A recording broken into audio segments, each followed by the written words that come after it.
Oh my goodness. Welcome to the Iron Seas, ladies and gentlemen.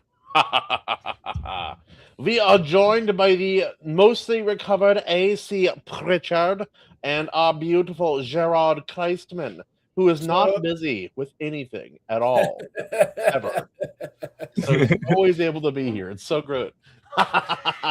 Today we are going to be discussing I guess stop motion. I guess that's what claymation. The claymation movie James and the Giant Peach. And it's going to be it's kind of interesting. It came out in a very similar time as another claymation kind of stop motion movie, one of my favorites, A Nightmare Before Christmas. Same era that movie came out with. I don't know what studios were on, but there were a lot of those movies coming out in a period of time. But very few of them lived up to the visual heights and mastery of films such as this. What do you guys think? Oh yeah, this one was, as I remember, because in true in full transparency, I haven't seen this movie for at least 20 years. So I was unable to watch it. But I remember when this came out, like this being it was amazing because this movie came out in 96. Oh wow. So when it came out, it was just like it was the ultimate in stop motion at that point in time. You know what my stop motion movie as a child was? What's that? Chicken Run. Oh yeah. Yeah. Heck yeah. Mel Gibson. Oh, it's so good, dude. It's so good. He's just a don't give an F rooster. It's fun. Yeah. This movie, I never caught this movie. I was too young because Divik. All right, cool. Whatever that is. Yeah, it's some sort of incantation. I love when we get bots like on the mobile stream, and I'm just like, what are we doing here, guys? Yeah. Anyway, thanks for inflating our numbers, guys. We're not if we're paying for bots, we haven't paid for enough of them, but here we are. No, I do appreciate movies like this. This is obviously it's even if you don't like this kind of movie, you have to appreciate the variety that it encircles. It's such a different visual style than any kind of animation, truth be told. In fact, in some more recent years, I've noticed a lot of the CGI in American films, or even some foreign films, trying to kind of partially emulate that. And with some other movies, like another movie that comes to mind is Kubo and I was just going to say Kubo. That movie, I really like that movie too. For anyone who hasn't seen it, absolutely give that movie a watch. If you miss this style, it's absolutely worth your time. Yeah. Hey, and we're joined by Mr. Redoubt Productions himself, James and the Giant. Oh wait, I got to do his voice. Yeah. Actually, guys, James and the Giant Peach. That's one of those movies I recall being in the VHS cabinet at my cousin's home, but I never actually watched it in its entirety. And you call yourself a historian? Out there. I haven't watched this historic film. I mean, it's not quite historic for me. I was only born like 2 years before this movie came out. So I graduated high school the year this came out. I think my stop motion movie was Nightmare Before Christmas. That was one of mine, but for me, for sure, the first one I remember was Chicken Run. The Wallace and Gromit movies are pretty decent too. They're I love kind of like that old cartoon style. My kids like those movies to this day. Curse of the Were-Rabbit. I will still laugh out loud at that movie. Dude. It's still funny. It's pretty good. So good. But I mean, like there's plenty to talk about in this film. But one thing I do want to talk about, but while we're all here today, is kind of the loss of, I don't know, the kind of loss of media techniques in media or styles in media. So many things are becoming kind of samey. I appreciate some things just because they're different, even if I don't love them as much as other things. Yeah, that's something I've been noticing the more and more I get into foreign media, because a lot of them are still doing weird things and unusual things. It's like, say what you want about the found footage kind of phenomenon. It is mostly full of garbage because most of it's horror and most of horror is garbage. but there are hidden gems in there, and I appreciate that those movies still exist.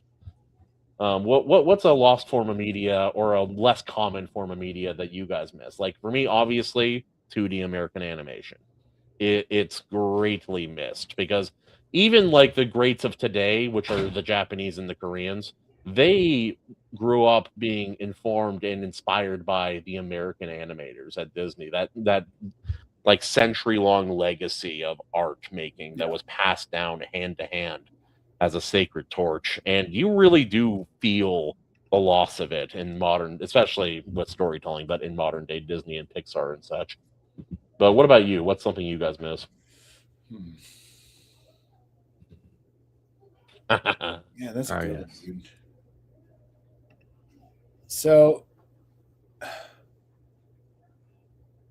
I don't know how much I miss it. I remember it being, and granted I was a kid. I remember it being, maybe I remember it being a lot cooler than it was. But I remember as a kid, because remember, or say I was, how old was I? I was 5 years old when Return of the Jedi came out. But like around that time, like between Empire Strikes Back to a while after Return of the Jedi, like there wasn't, I mean, again, like maybe there was, but I'm a little kid, so I didn't know anything about the extended universe of and all these other novelizations, Star Wars novelizations. What they did have though, and I had a bunch of them that I remember being so cool, was they were like the little, remember the little square kids books, the like paperback books, they're real thin, and they each was like one contained story, and those came in sets with a set of cassette tapes that went with each book, and it was like a listen along story for Star Wars. And I had a bunch of those, and they used to come in these little, like, it was like one box pack, and on one side was the books and on the other side was the cassettes, and you take the book out and you put the cassette in and you read it. And I remember those being so cool, because it was like it was like extending your time in a galaxy far, far away. You're extending you get to like be in that world and these other stories too. And so that, I would say that's something I miss, because now it's like it's like AI and shitty fanfic. Yeah, I changed a setting on my YouTube so that it's not tracking what I look at on the internet to make specific advertisements. I almost think it was a mistake, because now I'm getting endless shitty AI like fake story ads all the time, and it's always like the lamest, like, his name is Quinn Talon. He's a secret vampire in a school that trains heroes who hunt vampires, and it's I'm gonna lose my mind. I could recite 3 of those commercials for you.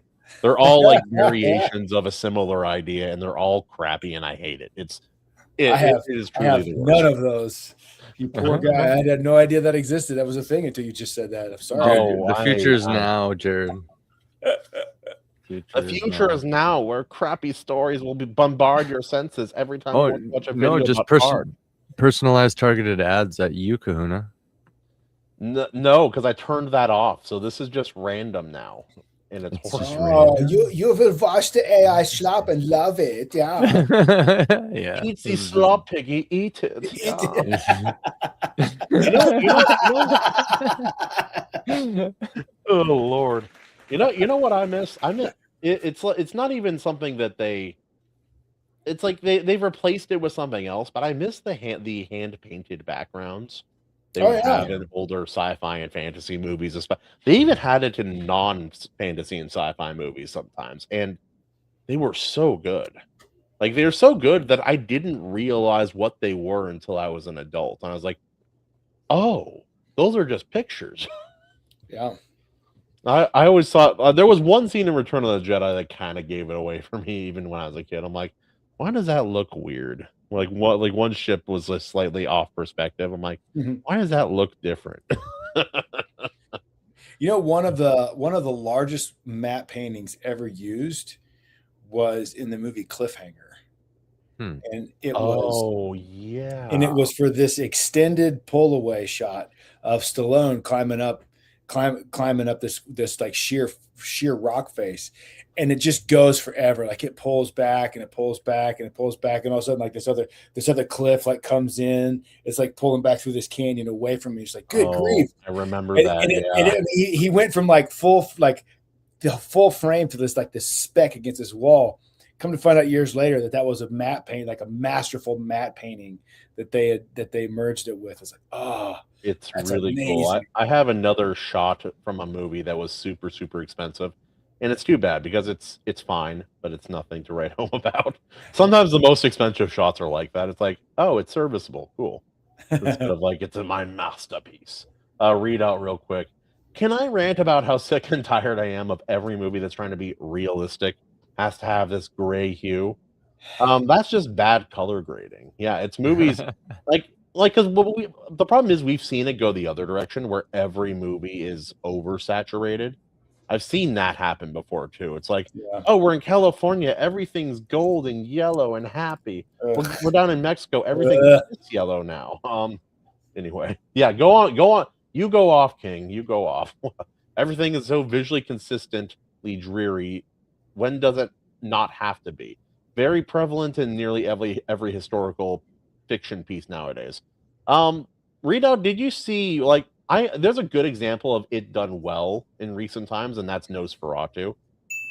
It's artistically every choice in that movie is made with an artistic vision in mind. Readout, if you've seen that movie, let me know what you think of the kind of color choices in dreary or non-dreariness. I think part of it that made it work in that movie was there's also contrast. It's like, oh, we have these cold Alp mountains in the outside, or this dreary city but we also have this nice little morning walking scene, or we have this indoor scene where we have to use fire or oil lamps, which are very bright and yellow and colorful, and it helps make the contrast of the film much better that way. Well, and that it made sense in that film too, tonally, because of the film. Like the story is this dark, dreary, oppressive thing. So like having a muted color scale with that just with that really cool, colder palette, that works tonally for the film, and it helps set the atmosphere. And he doesn't go with gray. He goes with lack of color, which is not gray. It's more black and white. Yeah. He doesn't. Yeah, it's not a. It is more like a complete black and white instead of a gradient. Instead of like a desaturation, like a LUT. So they obviously in editing. If you guys have ever, I don't know how much you've done, but you have a LUT or lookup table is what it is, and it's an overlay as part that is in part of there's color correction, and then there's color grading, and in the color grading process you add a LUT, and LUT stands for lookup table, that mathematically that takes input information from one set of colors and then assigns them a different set of colors, and so you get this overall over an entire film, you'll get this one specific look because it's trading out these colors for a different setup for another colors of another number value. And it's what makes movies look like movies and not just things that were filmed. It's the color, obviously having a cinematic shot does it, but I think color grading is almost more important for making things look cinematic. A lot of it, yeah. I mean, it is very, very important. Especially if you have really good, good shot, good lens, good lens and a good capture, good image capture. Oh, no amount of color correction corrects a bad shot. It can help, but it won't fix it. And a good shot, Like a good shot doesn't even need that much correction sometimes. Like some of those fire shots that you shot at night came out like some lighting adjustments, but like mostly it was really good. Yeah. Animation overload. And a lot of that comes down to like camera and lens and so like if you you have what's called a white balance. Whereas when you're doing your color grade, you select the clip that you want to balance, and you go to depending on what software you're using, you just go to your color workspace, and it gives you all these different tools to manipulate the color grading with. But there's one that I like to use, like a vector scope, and it shows you, it's like it got your red, blue, green on a wheel. And this gradient, and then there'll be like this like splotch somewhere in that wheel that shows you where the balance is. Like if you're skewed more toward the reds or more toward the blues or greens. Where the eye is going to be drawn is good. And you can center that, like you can correct that more toward the center for the white to balance out this white, because you're trying to have a balance between the size of the wavelength between your red, blue, and greens is what you're trying to get. And what I noticed is, depending on the camera, because we could use the same lens on two different cameras, and the Canon R5 is almost perfect regardless of the lighting. Like whatever, like if you're shooting, like its focus is almost always what you want. No, I mean its white balance is almost perfect every clip. Okay, like, yeah, it's ISO. Yeah. Well, no, not as much the ISO, but it just mean like the balance between all of the colors is true, is like true, and you barely have to nudge any of the colors. But same lens on like a Canon 90D, there's a significant amount of push and pull, and then because it's a different camera chassis, like we couldn't use the same lens, but the same brand of lens and same size with technically it is the same lens, it just has a different adapter. But on a Blackmagic Pocket Cinema, it's like that camera, like I had to fight with every single clip that we filmed just to get it consistent too, which is much more work. It's such a pain in the ass to do, and that's why it's like, geez, that R5, that can't. I mean, sorry to tech nerd out, but like it makes such a huge difference, because like this, you have to do so little work to fix the color correction that it frees you up to have all this extra time to experiment with a color grade. Because it's because otherwise, at first, most people like you're talking about are just trying to correct. You're trying to fix what's not functioning properly. Yeah.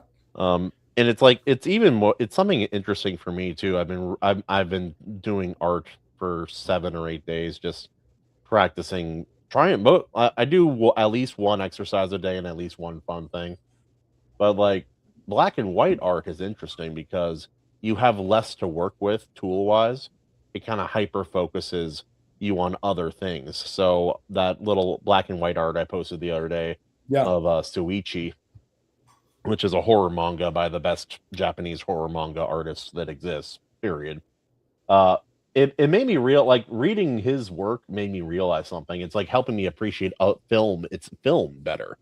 And that is, the character designs are not that complicated. It's like, because there's no color to distract you, so you're just looking at these very simple black and white characters, but his framing, his pacing, and then when the horror thing happens, whatever is horrifying is done in exquisite detail compared to everything else that is simpler. And what that does in this story, like it doesn't affect film directly, but what it does in this story is that because it's a simple character with a simple design, you more easily identify with that character. And then when you see the horrifying thing that's so specific and so not unright, I would say, it makes that much more affecting that way. I'm like, that's one clever son of a gun. But yeah, AO has been very helpful. He's given me some tips on cross hatching and some guides and things of that nature. I like art. It's fun to do, and like even if because it's a such what I'm doing is so simple, it's easy to just knock out an exercise or two a day, and then maybe one fun thing when I have more time. That's all it takes. That's good though, man. That daily practice on it's awesome. Yeah, I was gonna say, in the case of color grading, the James and the Giant Peach uses drab, gray, green live action. It's like a world of oppression. the green kind of reminded me of the Matrix a little bit. How Well, it's a different kind of green. It's like a swampy green. yeah, it's like magical, evil, magic green or whatever. But like that world gives way to the vibrant, colorful stop motion fantasy inside the Peach.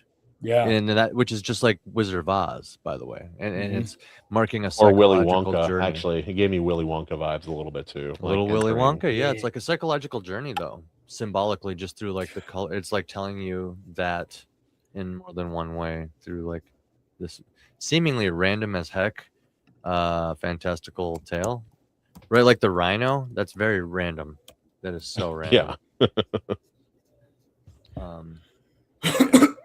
Well, I mean, the same guy. You say Willy Wonka, but the same guy wrote James and the Giant Peach, wrote Willy Wonka, or wrote Charlie and the Chocolate Factory. Yes, sir. Oh, he did? No, Yeah. that's so funny. Yeah, Roald Dahl. Yeah, Ronald Dahl. Nice, AO. Anytime you guys have a historical thing like that, fire away, because it's funny. I thought of that because it's just I had no idea that there was any connection whatsoever. And also, Rita mentioned earlier, Eggers films. Eggers. I think of people throwing eggs at homes. I know. I love his films, and he does the black and white or bleached color grading correctly. Yeah. I would absolutely agree with that. Yeah. Oh wait, AO. Yeah, when you use a drawing pad, your pen has to use battery. I never thought about that. I just thought the pad needed power. Yeah. Normally it's fine, but just now I checked and they're both dead, so I have to charge one. Oh no. That's all right. Give me a few minutes.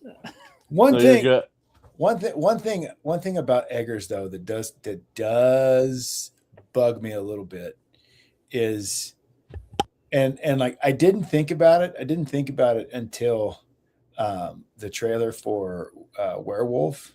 Yeah. came out. I hope Like- that's good. It looks good. It does look so good, and I'm totally going to watch it. And like he gets a lot of praise for being like historically accurate and true to history and grounded in history, whatever, all this stuff. Like he does, and he also leans into cliches. And I noticed them in the Werewolf trailer because like everything is again probably a creative choice in terms of tone and atmosphere for the film, but it's very desaturated, which is a medieval cliche. Everybody's filthy dirty, which is a medieval cliche. Everything's everything's muddy and gross, medieval cliche. And not colorful. The medieval times were very colorful. Very bright, and not everybody was covered in shit all the time. Like people know how to like wipe their feet on stuff, man. So he's a yes, and yes, he's very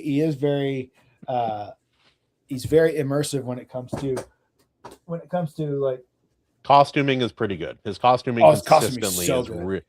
I don't know who he works with, but I have to assume it's a similar team because they always knock it out of the park. It's the as far as same. costuming goes. It's the same lady, I believe, since The Witch. Yeah, has the done witch had all good of them. costuming Yeah. too. Yeah, I have so a friend good. of mine, actually, the Lord Otter, good Yep. author friend of ours.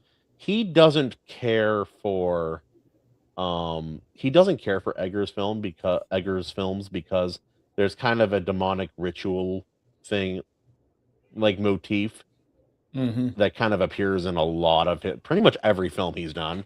Yeah. And once he mentioned, I'm like, oh damn, you're kind of right. I don't like that in every film that he's done, but I do. That is an interesting thing about his films.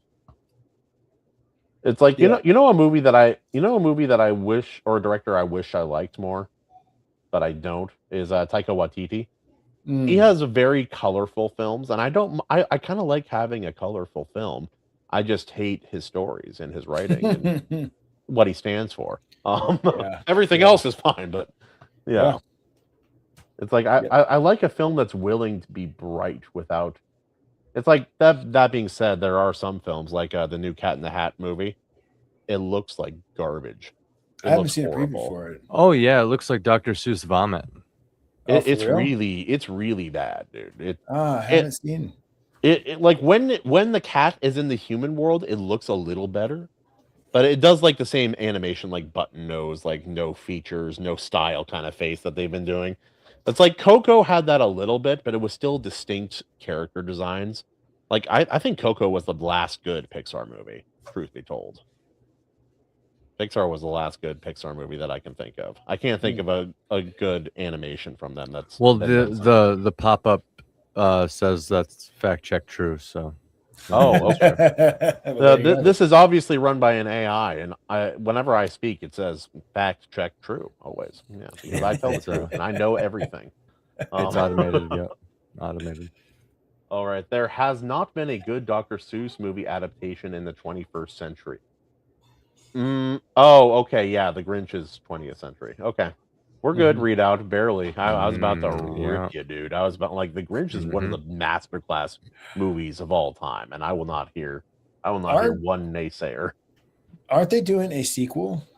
I had heard. Is that accurate? I heard they were doing a sequel to Jim Carrey's The Grinch. They better not. That movie was lightning in a bottle. Leave it where it is. What would they call it? Grinch 2? Grinch? I have no Part idea. 2? What? Grinch 2, Revenge of the Who. I mean, granted, like I could be Grinch 2, who cares? Like, I could have heard The Grinch, and they could have been talking about like Driving Miss Daisy. I don't like. You can't. I don't know how reliable a narrator I am on that, but I thought I heard that. I haven't heard anything about it, but there's a lot of news, and there's so much fake news when it comes to movies. There has been since I was in high school. Yeah, it's hard to know for sure what news is valid and what isn't. Every now and again, I hear news. I'm like, oh, that sounds great. Fake. Cool. Thanks. I heard they were making White Chicks too, but it's been years and nothing. I haven't heard anything since then. Yeah, that's fair. I wouldn't mind another attempt at that movie as long as they had good writers. Calm down, White Chocolate. Oh, that's a great movie. But speaking of movies here, so like right off the bat, just with the color grading, that's kind of one of the things it's known for. So it's kind of funny that you guys started with color graded talk, because James and the Giant Peach is heavy with it. You might say it's like kind of a think piece that does a lot of these tricks like this, and that's kind of the point of the movie. And I think that's kind of why the story can seem kind of random too, in a lot of ways. But also, it's fun that they just had Jack Skellington in here for no reason. It is. Yeah. It's just, like last week, I watched a clip with AC, just like when we were considering doing the show or not. And he's like, dude, Jack is in this movie. I'm like, okay, cool. So it's another skeleton guy. I watch him like, actually, it's exactly him. What's going on? Captain Jack. Captain Jack. Centipede even says a Skellington. Yeah, he does say a Skellington. Yep. I know. What's your latitude? What's your longitude? Hey. That being said, because of the amount of people who do that kind of work, probably people who worked on probably a similar group of people who worked on both of those movies when you think about it. So they were directed by the same person. So yeah, that explains a lot. But Tim Burton, he was like barely involved. Henry Selick, that was it. That's his name. Yeah, Henry Selick directed both. What's his name? Tim Burton. Tim Burton produced one of the producers on the movie. So. Ulrich stop. Oh yeah, it's by Tim Burton, and it's like he barely did anything. Yeah, I mean, that may be unfair, but it does kind of carry his visual style as well. So I don't know how involved he was. I know he didn't direct, and I don't believe he wrote it either. Nightmare Before Christmas, I believe he was the art director. He did That makes like sense. draw But the he- book that but- the movie was based on. And Yeah, but he took a was lot of cues barely visually. barely involved with Yeah. film production. for In that terms whole of thing. James and the Giant Peach, he was just a producer. He was one of the 2 producers, I think. Speaking of nerds, hey Bill, I'm dude, gonna be on. your beard is scruffier than ever. Anyways, I'm gonna be on real quick to say, yeah, the whole thing with Nightmare Before Christmas is real weird because Tim Burton's name is all over that. Yeah. It is You Tim really Burton's wanted people The to Nightmare know. Before Christmas. It is Tim Burton through and through. Even the way it's visual, even the design of the characters, everything just screams Tim Burton. Director Henry Selick. Yeah, that's weird. Yeah, It's like But it's like At the when same they were. time, It's like when what's his face? Joss Whedon came in to finish directing Justice League. It's like Justice League. yeah. Justice League. Yeah, Justice. Now, in his defense, I think when given enough time and the right style of movie, I think Joss is a very competent writer and director. Maybe a better director, but I do appreciate some of his some of his projects when he's in more control than say that disaster of a film. Also, making that movie darker and longer did not make it better. Sorry, guys. yes, it did. Yeah. What were you gonna say, Bill?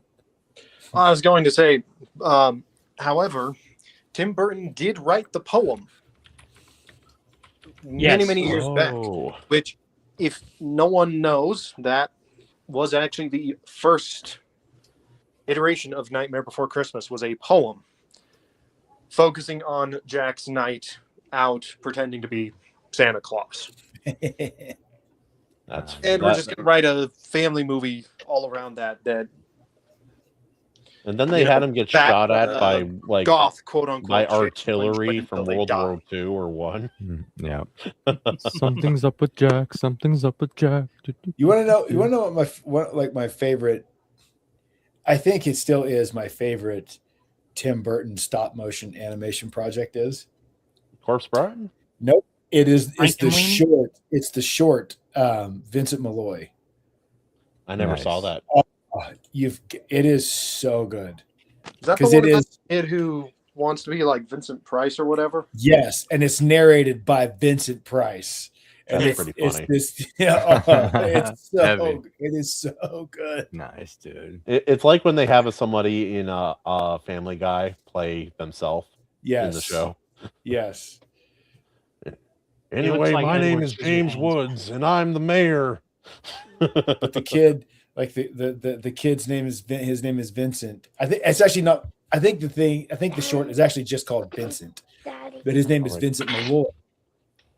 And he's like he pretends to be this like tortured, brilliant scientist, and he's on the verge of catastrophic depression and all these things. At the very end of it, it's his mom be like, "Shut up, kid! You're not Vincent Price." It's just like it's like she like Vincent Price is narrating his mother is like, "You're not Vincent Price, you're Vincent Malloy. You're not going to die. You're a 7-year-old boy." Do we all have different favorites from as far as Tim Burton movies? Are we all hilarious. forgetting he made Batman? Oh yeah. I said stop motion animation. specifically. That's true. That's true. If I'm picking something that's not Batman, I kind of like the movie Big Fish. Big Fish is so good. It's a really different movie, Yeah. and Big Fish is very good. I really quite enjoyed it. Don't talk. It's I personally think Edward Scissorhands perfectly captures my inability to really congeal and exist in normal neighborhoods and around normal people. You also cut good up one. women when you try to speak to them. Is that Mm-hmm. Well, actually, I cut up women under completely different circumstances. Yes. Wow, glad we have yes. that on tape. Meanwhile, With Shark Force great thing. jokes, but in Minecraft? Also, No, have you it's- guys already it's finished great. talking about Giant Peach? No. We've been talking about it, but I think Maybe- we all like it's a good movie, but So I don't- here's the thing. I Here's love thing. the animation in it. It's great. For the longest time, and by the longest time I mean until about a week ago, thought that this movie came out in the 2000s. it was advertised in the 2000s. That's how I know it exists. I think it came It out was the year I advertised in born, the wasn't it? 2000s, and I don't know why, because it came out in what was it, the 90s. late 90s? It's Jared, help 96. me out. here. 96. 96. Year I Yeah, was born. mid 90s. So why was it being Read Out advertised Corpse all Bride over is actually a really good 2000s? film. I kind of agree. Were, I like were they Corpse doing a Bride. re-release? What was going on? I think they did actually. Yeah. I'm too young to remember. I'm hoping either AC or Jared will be able to explain things to me. Oh dang, my wife is calling us bimbos. You see that? More like himbos. himbos. Yeah. Oh, hey, little mama. Explain what. That's inaccurate. If I was a himbo, I'd probably actually have a girl in my life.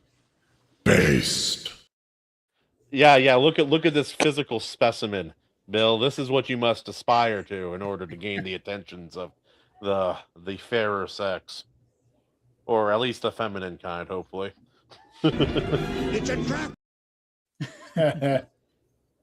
Hey, that's not funny.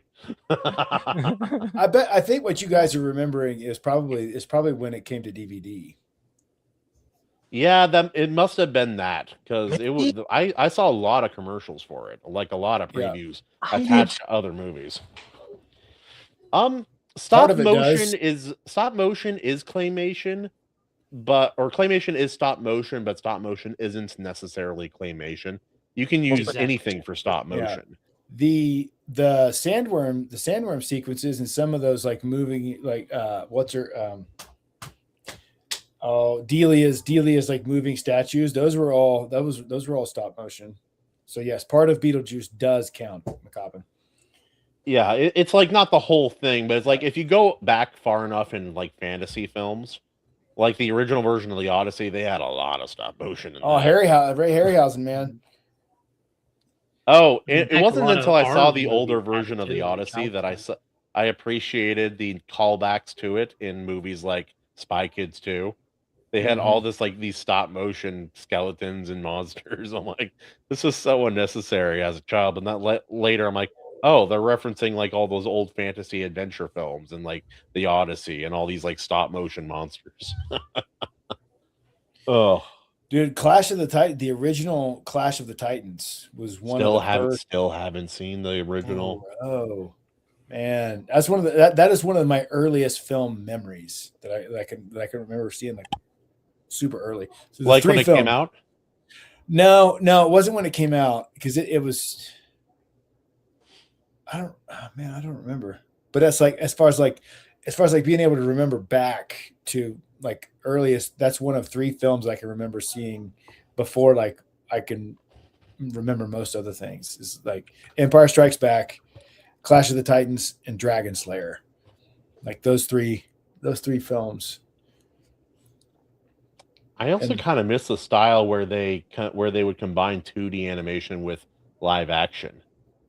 That was kind of fun. Like you had the Sound of Music, obviously a classic, but then you had like Mary Space Poppins. Jam and Yeah. Who Killed Roger Rabbit and all these like some of these Yeah. other films were Cool World. that had to be very hard to make those movies because you have 2 different departments, like a live action like film set with actors, and then you have to have the animation department working kind of alongside it as well. Yeah. What is the I am ashamed. What is The symbolism of the rhinoceros clouds. I got you. No, I'm just kidding. Go on. It was a big ass rhinoceros. Go There's on. the symbolism. It's a big ass rhino. That's what it is. It's Symbol a of unicorn rhino is of a cool. different variety. it's the animated Ralph Bakshi movie. Fritz, Fire and Ice. Fire and Ice. Fire and Ice. Oh yeah, Like yeah. that film. Say he made a few. That film. What they essentially did that whole movie twice because they did they filmed everything. Everything was rotoscoped, so they shot Same with, real Lord real of the actors Rings, too. and real sets, and then animated over the cells, like page for page for the animation, or frame for frame for the. It wasn't quite frame for frame for the animation, but it was really close. But yeah, so they made that movie twice. They did it, yeah, and they did a lot of rotoscoping with the Ralph Bakshi's Lord of the Rings. Yep.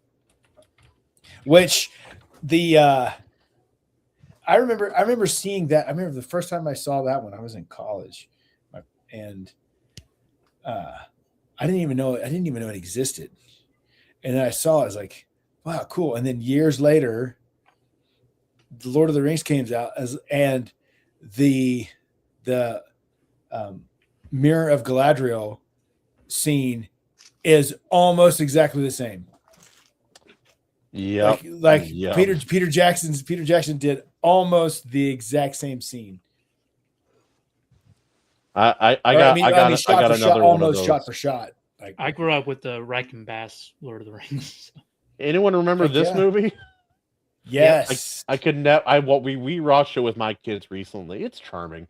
I could not for the life of me remember what it was called though. I'm like, what is that movie? It's not even Disney. I couldn't find it for a long time.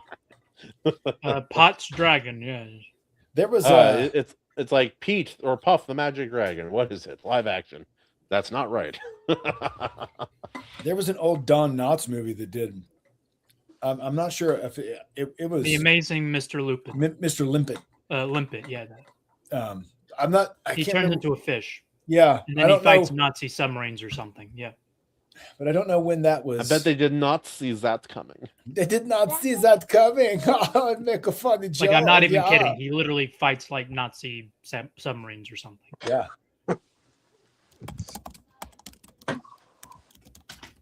And becomes a war hero.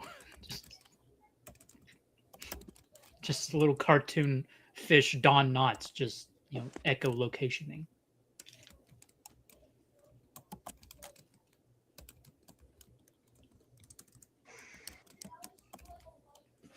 I'm looking this up. I got a little monkey on me. Done. Is he curious? Oh. Whoa. I will say the first film to use 2D animation in live action was The Enchanted Drawing in 1900. Mm-hmm. I did not know that. Yeah, people have this thing that like film and animation have been like separate. Like, oh, it was film and then animation came out. No, they've been intertwined since the beginning. Like, you can trace it all the way back to like the zoetropes and stuff.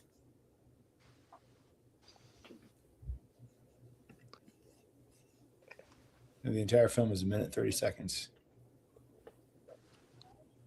What was that? So the entire film is 1 minute 30 seconds. Oh, like the OG? Yeah.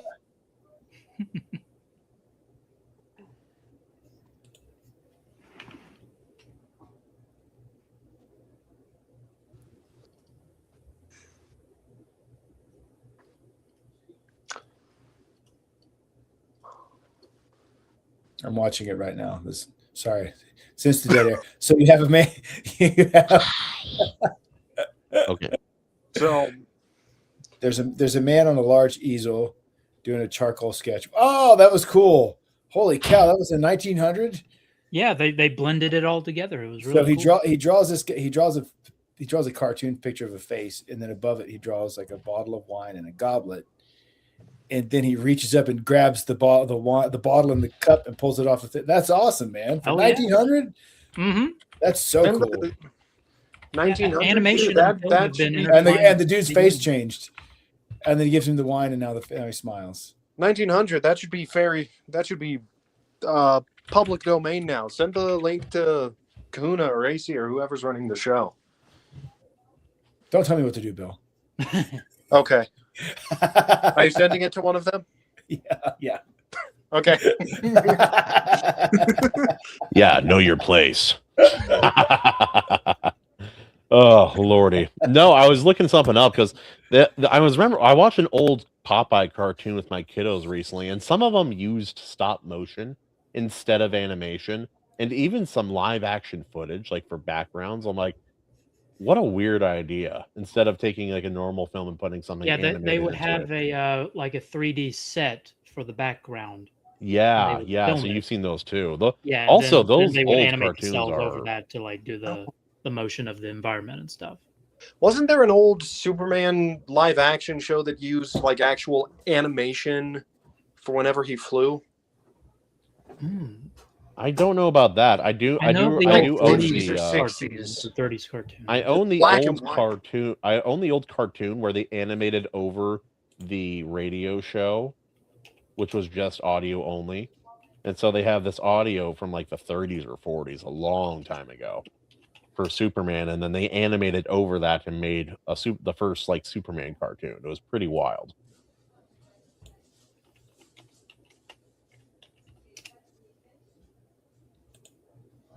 Oh yeah. There's that. Yeah, he said. Jared I put it said in the that private in the chat.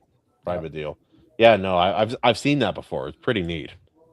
But yeah, no, it's like if One you ever thing. want to feel bad, like if you want to criticize modern animation, watch an old Popeye cartoon, like one of the good ones. It's insane how creative and fun, how much fun and creativity they had. back Watch then. like one of the MGM Tom and Jerry ones. Tom Oh, and yeah. Jerry is good Freaking too. beautiful. Yeah. Classic Looney Tunes. Yeah. Dude, Looney Tunes. I had the Golden Collections volumes. Oh crap! What was they? 3, 4, and 5. Growing up, and those were just the shit to watch. I love. I still have those. I keep telling Oh, I myself I'm believe it. gonna get the other 3 that I'm missing, or just get a completely new set that's all 6 Golden Collections, since I can really only find the complete 6-volume set. But oh, dude. Yeah, something cool about Looney Tunes recently.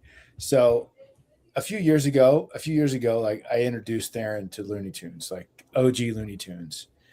OG is pretty cool. It's fire. And so we're watching him, he's laughing, it's whatever, but he's not like super into it. So then I think it was last year he watched that the new Space Jam, I think with LeBron. And like I caught part of it, and he was just like, which that movie is absolutely terrible. I But forgot it- that they movie nerfed came Lola out. Bunny. It's so bad. It's so bad. They So anyway, nerfed forgot Lola that Bunny, existed. that's I all thought it need was to a know. dream. Oh yeah, but he watches it and he's like he just has this like neutral reaction to it. And then like a couple months ago, he's like, "Hey Dad, do you remember that one cartoon you were showing me with the rabbit season, duck season, rabbit season, duck season?" Classic. And I was like, it's like, yeah, Looney Tunes. He's like, yeah. And then they were in that one movie with the basketball. It's like, yeah. He's like, the rabbit season, duck season was way better. Yes. Back in action is better than Just like out of the blue, he says, and then like wanted to watch him again.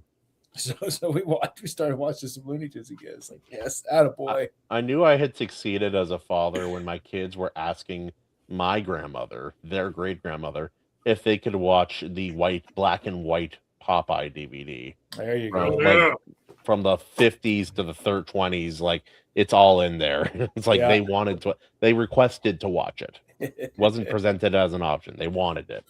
I'm like, that good boys. Also, it's like as much like as a father, I see how far my son has to go, especially my oldest. My youngest and my oldest have very different challenges they face. But on the other hand, I see them compared to some other kids. Like my son my youngest can sit down and play with any physical toy by himself for hours and be very happy, filled with imagination and playfulness. My oldest can sit down and read a book anywhere. And I'm like, I don't even know a lot of kids his age who read books like at all. Scary, dude. Yeah. Yep. I'm feeling a fatherly sense of accomplishment where it comes to Theron and books, because for one, like he's read He's read several books. He's reading Sleepy Hollow right now, but he is almost finished. Almost finished. I think he's somewhere around in here now. Of we bought the Batman Nightfall Volume 1. Oh yeah. So the big chunker, and he's almost finished with it. That's cool. Attaboy. It for Thorin, it's easier to getting him into comics. And he likes a lot, like for some reason he has this fascination with Japanese cat manga of any variety. We don't own a cat. I don't know what the fascination is. But it's like I got him one manga, it was Monster Cats, and it's like just a series of short, like 1 to 3 page like little skits about a different type of monster cat. And now he has Monster Cats, Volume 1 and 2. He has the Evil Secret Society of Cats, Volumes 1 and 2. He has Creepy Cat. And it goes on and on. I don't know what the fascination is, but I'm like, he's reading. It's cool. Dude, talk about animation. Like some of that animation coming out of Japan in like the late 80s and 90s. Mechanical stuff was unhinged. Dude, and you look at it right now, and it's still as beautiful. It's like, holy cow, what have we lost? Like, the difference is that like that same style, not even the same style, but the same legacy of animation that existed then does exist still. There are artists who learned from those masters and are still actively producing and practicing now. In America, that no longer exists. At least in the 2D space, which is such a damn shame. It is, man. Yep. Because that's like the 3D animation. It does not have it. There's a visceralness, a tactileness to it. It loses something by trying to make it. It's like you want to make it real to life, but then it's also got to be animated. It's like, well, what are we doing? Like, why? There is a place for that, but it shouldn't overwhelm the market. Bill, what did you want to say? So real quick, my phone gave me a message that my battery is low, so I'm gonna have to duck out. And while I probably will never experience the joy as you fathers have with introducing your children to things, that's probably true. I had some joy introducing my nieces and nephews to things. There you go. My niece really enjoyed Tron Legacy. My nephews absolutely adore Ben 10. Ben 10 is great. Doctor Who next. My man. And real quick, the animating things over the audio, which was brought up for one of the Superman things. Yeah, for Superman. They animated over the radio show. That is actually how they've been doing. That's how they've been reconstructing some of the still missing Doctor Who episodes. They'll take the surviving audio and then they'll animate over the top of it. They'll animate the story. They started doing it with individual episodes for cool. Stories that were partially missing. So they were missing only 2 or 3 episodes. Over the last few years, they've been doing complete reconstructions of partially missing or completely missing stories, and that's really the only interesting. That's a creative way to new thing from Doctor Who that's actually worth spending money on, because you're getting the old stuff without having to sit through what were called telesnaps, which is where they would take what surviving video they still had along with stills that survived, using those to reconstruct the episodes. The animations, I actually think they do a pretty good job on. It's really tough because I love a lot of old radio shows, but so many of them, the audio is so garbage and not preserved at all. Yeah, it's I like The Shadow, but it's really hard to listen to those old radio shows because most of them are not. They are not recorded or preserved well over time, and it's so hard. There was a limit with how they could preserve it, even. Well, and that's more or less how we ended up with so many missing episodes of classic Doctor Who for decades, is because the BBC couldn't be bothered to actually archive it. that just be like, okay, well, we need to film something new. That is an institution. A fucking Doctor Who episode on it. Let's use this. Talk about Some an British guy known with for its four great with choices. the four. So the British bull crap. Oh, what if we use this? But I do need to step off now. Just dropped in to say hi. I also am going to say that I have not watched James and the Giant Peach in years. I watched it when I was a kid, but it absolutely floats in my opinion. Even the visuals were the kind of visuals that I still like today. They're just so creepy and weird for no reason other than to just be weird, and I love it. I agree. Like, even when the kid gets to New York, to the Empire State Building, it still looks all dark and creepy and weird. And it's like, not really what you imagine New York back in the heyday, but... Yeah, it's cleaner. Yeah, I was about to say, Yeah, it looks cleaner. better than New York right now. I'm looking at Not Escape enough from New Ninja York. Turtles. I'm like, I this thought there might were be Ninja a Turtles in New York. preferable future here soon than what we're seeing right now. Yeah, do an Escape from New York with New York. That's what we should do. It's going to be Escape from New York, except it's just grocery store owners. James escapes from New York. Yeah. Anyways, I'm going to head out because my phone's about to die. Right on, Have a man. good night, man. To everyone listening, read Zorn. Yes. Read it. If you do, you can have facial hair just like If his. you have, read it again. Yeah, exactly. Read it again. See ya. Peace. All right, now that he's gone. No, I'm kidding. Oh, but yeah, no, there's so much old stuff that is appreciable, and it's like some of these. It's like you see how like love him or hate him. I like him now more than I did when he was popular. But PewDiePie, he went on a drawing journey, partially inspired me to start trying to draw myself because he started doing that. But he got to go and participate in a full day's work at a Japanese animation studio because he lives over there. And so he got to go try everything. He thought he was doing one exercise. He did like 6 or 7. That's cool. They had him try to animate something. And it was just really fascinating to see all the different processes and ways they combine and use things. And yeah, it's like, Jared, for your films, would you ever, if the monetary flexibility was there, would you ever want to film it on actual film and then digitally alter it, or would you always prefer the digital? It depends on the film stock. Like if I could get some good Kodak, man, I would. It would be cool. Yeah, it would be. Like, and the thing is, like one thing, like it would play into.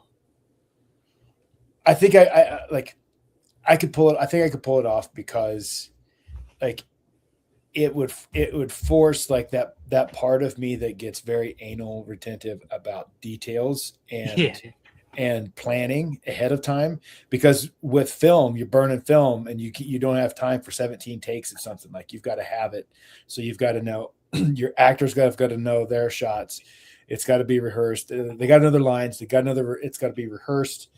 You've got to plan the shot out way in advance, and so like your storyboarding has to be more detailed. Like that kind of forced planning that fuels some sort of sick part in my brain that I would actually really enjoy.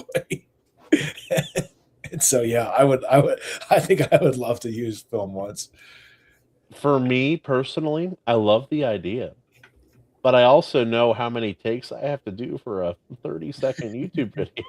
And I'm thinking, I'm not that, even if I were rich, I'm not that rich. We'll set aside a whole barrel just for you. Yeah.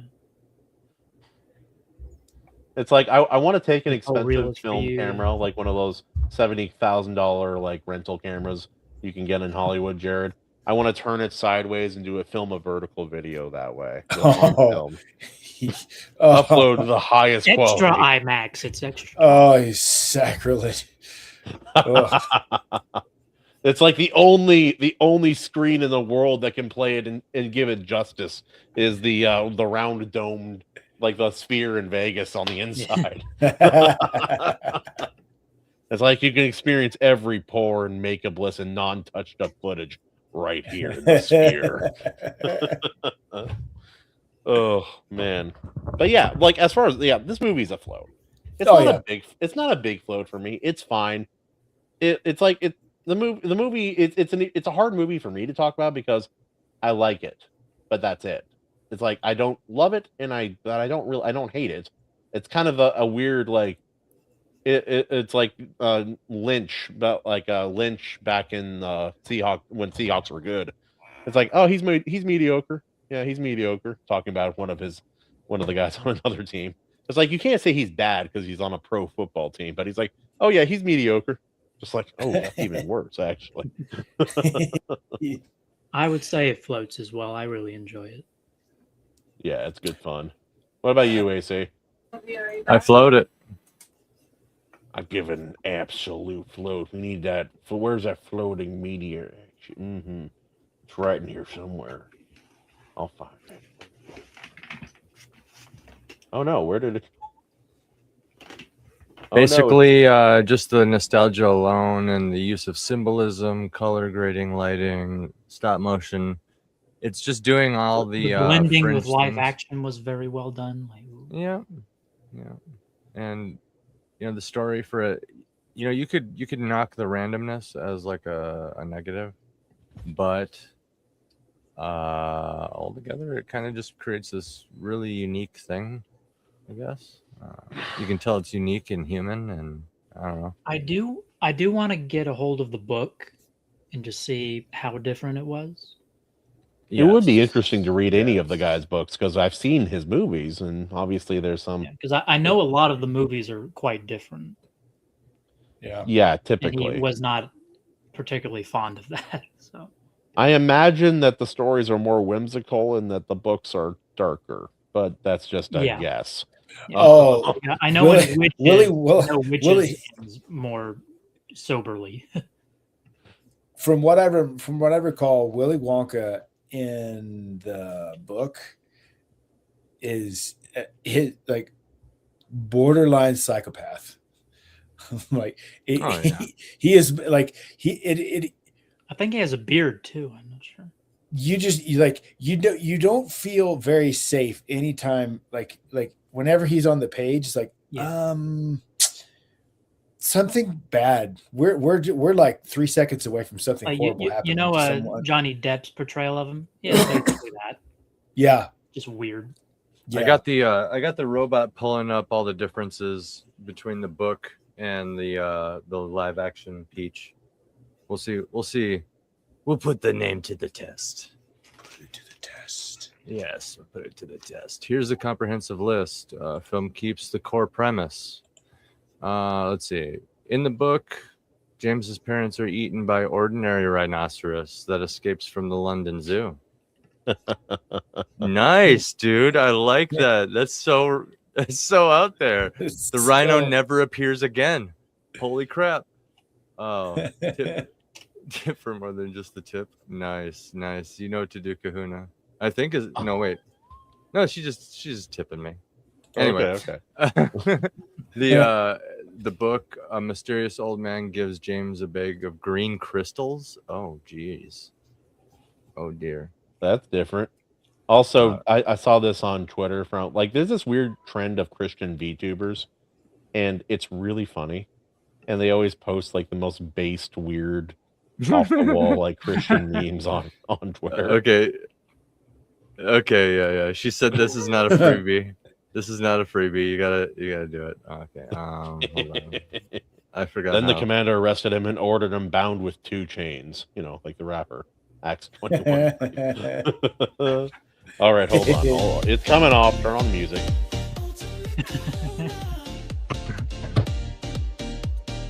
How do I do this? I feel like a boomer. overlay. That's right, they were overlays.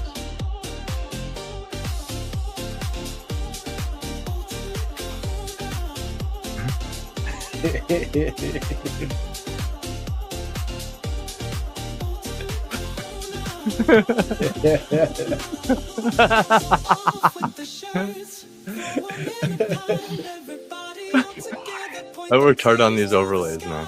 Would you love me? I'd love me. Manual overlay action going on here. Yeah. Okay. Oh, The world. it's on a loop. Oh, that's No! a freebie. That's a freebie. No! No, I'm just kidding. I'm just kidding. You son of a... I can't take it off again. I can only take it. I have only so much that can go. All right. For those just joining us, this is Kahuna. I can only take so much off. Oh my goodness, Oh, dude. Lord. Oh my goodness. Okay, anyway, the book, it's crystals. That's pretty on the nose. Okay. The aunts in the book, the peach rolls over and crushes them to death early.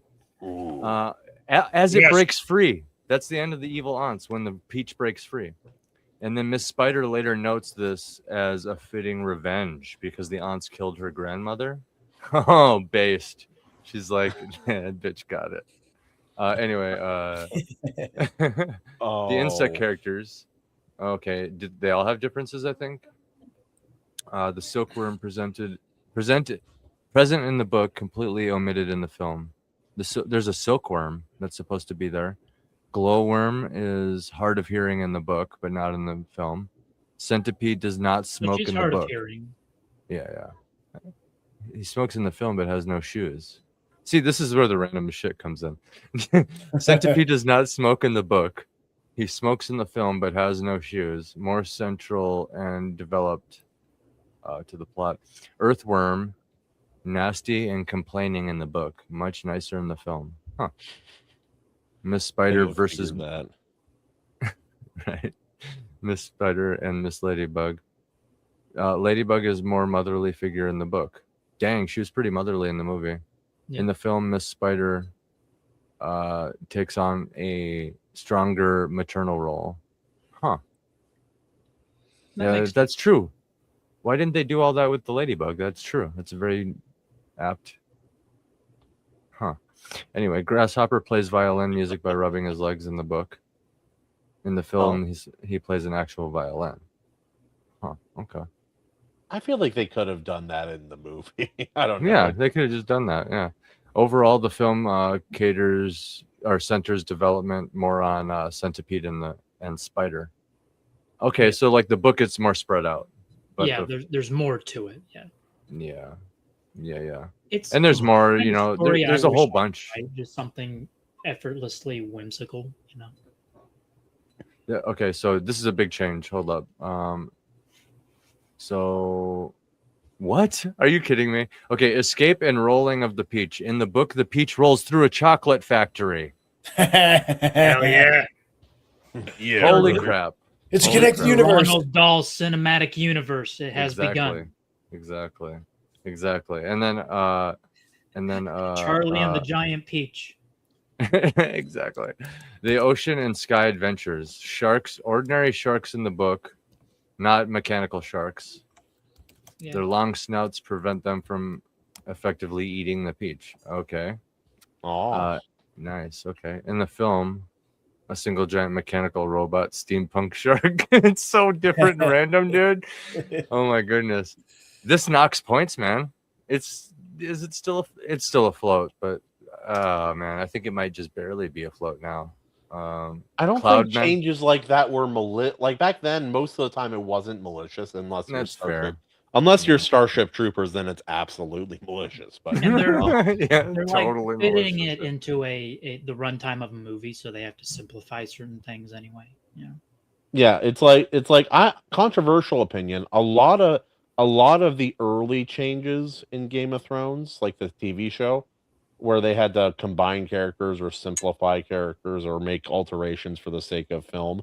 A lot of the early choices were pretty good. That's bad. That's because George was still assisting in writing things. But yeah, There's sky dwellers. Did you guys know there's supposed to be cloud men? there's antagonists known as the Cloudmen. They create weather, and Centipede insults them, and it creates hail. Yeah, Centipede like Yeah, insults. Centipede was Skymen. my favorite. So He's pretty cool. So yeah, dude, like there's actually a bunch of changes. I mean, Kahuna's right though. Back what's then, it your wasn't as latitude? What's your egregious. longitude? Hey, that's poison, Hey. old bub. It's poison, bub. The arrival in New York. So when they get to New York, the peach is carried by seagulls. The strings are cut by a low-flying plane. It gets caught on a rainbow. They cut free, and it lands on the Empire State Building during the day. And the insects are with James the whole time. New Yorkers initially panic, thinking they're monsters or the peach is a bomb. But James explains I everything. think it's a kaiju or something. Yeah. They think Oh, they think can you it's imagine they think Japan it they think adapting it's this. This is what they think. It is. Yeah. Oh, Yeah. dude, it's so cursed. Picture. It's like me on Barney on the left, Jared is Barney on the right. Actually, when you smile, your face isn't that far off. Oh, dude, that's so good. Have I done? Anyway, yeah, so very different from the book. We can do Harry Potter next week too, guys, if you're down. Yeah, I'm down for Harry Potter 6. Always down for Harry Potter. Yes. What is it? You're always Order? down for Harry Potter. It's not Order of the Phoenix, is it, or is it like part one of Half-Blood two? Prince, right? No, it's a Half-Blood? Half-Blood Prince. That movie, I got a lot of opinions on that movie. All right, boys. Well, got a few other things, but I was just scrolling on X, seeing if there's anything I missed here. I like Jared's tweet here. He posted this video from Grappling Federation. We have a gorilla of a brown belt in our school named Seth. Seth taps everyone in the school except our coach, his older brother. Isn't that always the case? There's always like a set of like a father-son or a, like brother like situation at all these gyms. And it's like, man, this guy's tough. He can beat everybody except for his relative. Yeah. Oh. And the way you wrote down like how this works, I'm like, I've been reading too much Baki because I'm picturing Baki characters. Baki. Like, he's like, how strong was he? Well, he crushed a coal into a perfect diamond with one hand. How strong do you think he is? And this reminded me back when I was doing judo. This was a specific judo class, not jujitsu as much. Like we did some standing submission stuff and chokes, but nothing, not as much of the groundwork. We had this Hawaiian brother. He had to be 500-600 pounds. Whoa! You didn't so much roll him as just like try to get him to fall over and get out of the way. But that, yeah, I got on top of him one time, try to like put his head here and his arm here, and like try to trap like bear hug, press him his shoulders in the back like a wrestling move. He just laughed and threw me off of him from a laying on his back position on the ground. He's like, oh, through. And like I even at that time, I wasn't the little guy. I was like 190 pounds probably. He tossed me like a cup. Dude. When you see a big guy who can move, that's a scary thing. We have this one of our black belts. One of our black belts is he works at the prison, local prison, and good guy for that. We call him the Avalanche. I call him Avalanche. That's his name. Like, dude has no neck, and he's just like his head just sits on these massive shoulders. He's just absurdly strong. It's stupid how strong the man is, and like, so for instance, like I have only ever swept him one time when he was. I think he was a new brown belt. I swept him, and it took everything I had, and I had to have my timing and my technique was perfect, and I still had to like horse him to get him to fall over. And then he made me pay for it for the next 4 minutes. He just kept me staked to the ground like a goat. Like just I had his shoulder in my face, and the only other thing touching the ground was his feet. Like I had all of his weight like piked up on my body while he's just like running around, just crushing me like for fun. And he's like, and he's like giggling through his mouthpiece the whole time while he's crushing me. He's So like, one you time, got him one time, and then he pretzeled you for 5 dude. minutes. And then, so one time after that, like, he's like, he gives that position, and I go to move, and like he leaves his arm hanging out there a little bit high. So I snatch it like I'm going to go back for an arm bar. Steve is on his side like this, and he just stands up with me like this. And until I had to let. You're not a No, little he just stood up, and I had to let go, because otherwise it's like I'm going to be dangling up in the air. Then that's going to be horrible. And again, like he does it giggling. He's like while he's lifting me up in the air. It's like, geez, Steve, get out of here. He just one-armed body pressed you up from a laying down position. From the ground. It's like, you're a freak, man. I love it. I was like watching a Matt Hughes UFC match back in the day, back in his heyday. Matt Serra was on him one time, on top of him, like past his guard, and he just got angry and threw him across the octagon from his back when Serra was past his guard. I'm like, yeah, what kind of like pig wrestling bullshit is this? Hughes was a tank, man. Oh, he was my favorite back in the day. Truth be told, I loved watching him fight. Yeah, it was a good one. Great. Yep. It's like that's just a corn-fed country boy who's been wrestling hogs his entire life. Yeah, like D1 wrestling, and then he went in. It's like, what if I got him on the ground? Yeah, and then I beat the piss out of him with my fist. Perfect. It's like, wait, I'm allowed to hit him in the face? I'm in. I mean, in wrestling, everybody was always trying to sneak in a little hit.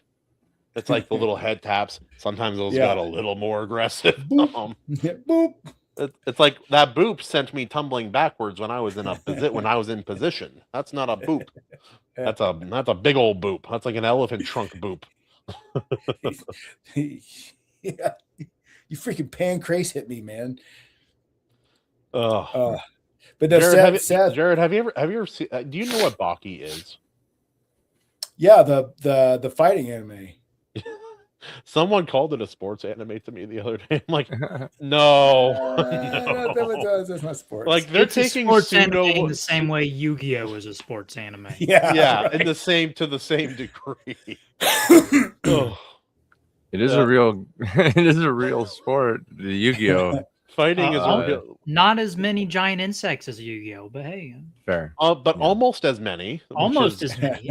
Dude, when they invent like marketable hologram technology combined with, I don't know, supercomputing and AI, I don't know what they're gonna do. When they do that, Yu-Gi-Oh's making a comeback when that happens. I guarantee you.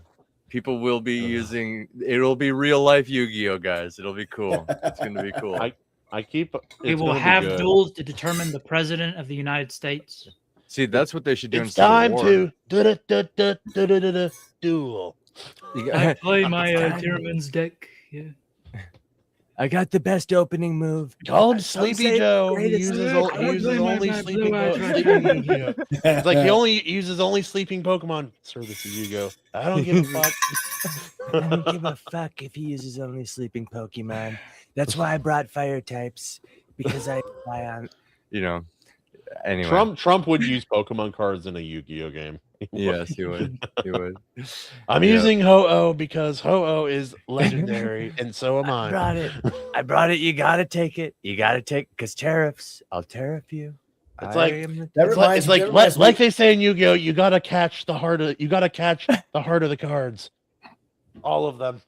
It's way too fun to just sit here and do Trump impressions. Trump is fun. It's so fun, dude. I don't know why it's so fun. I'm convinced he's doing that too. That's not his real voice.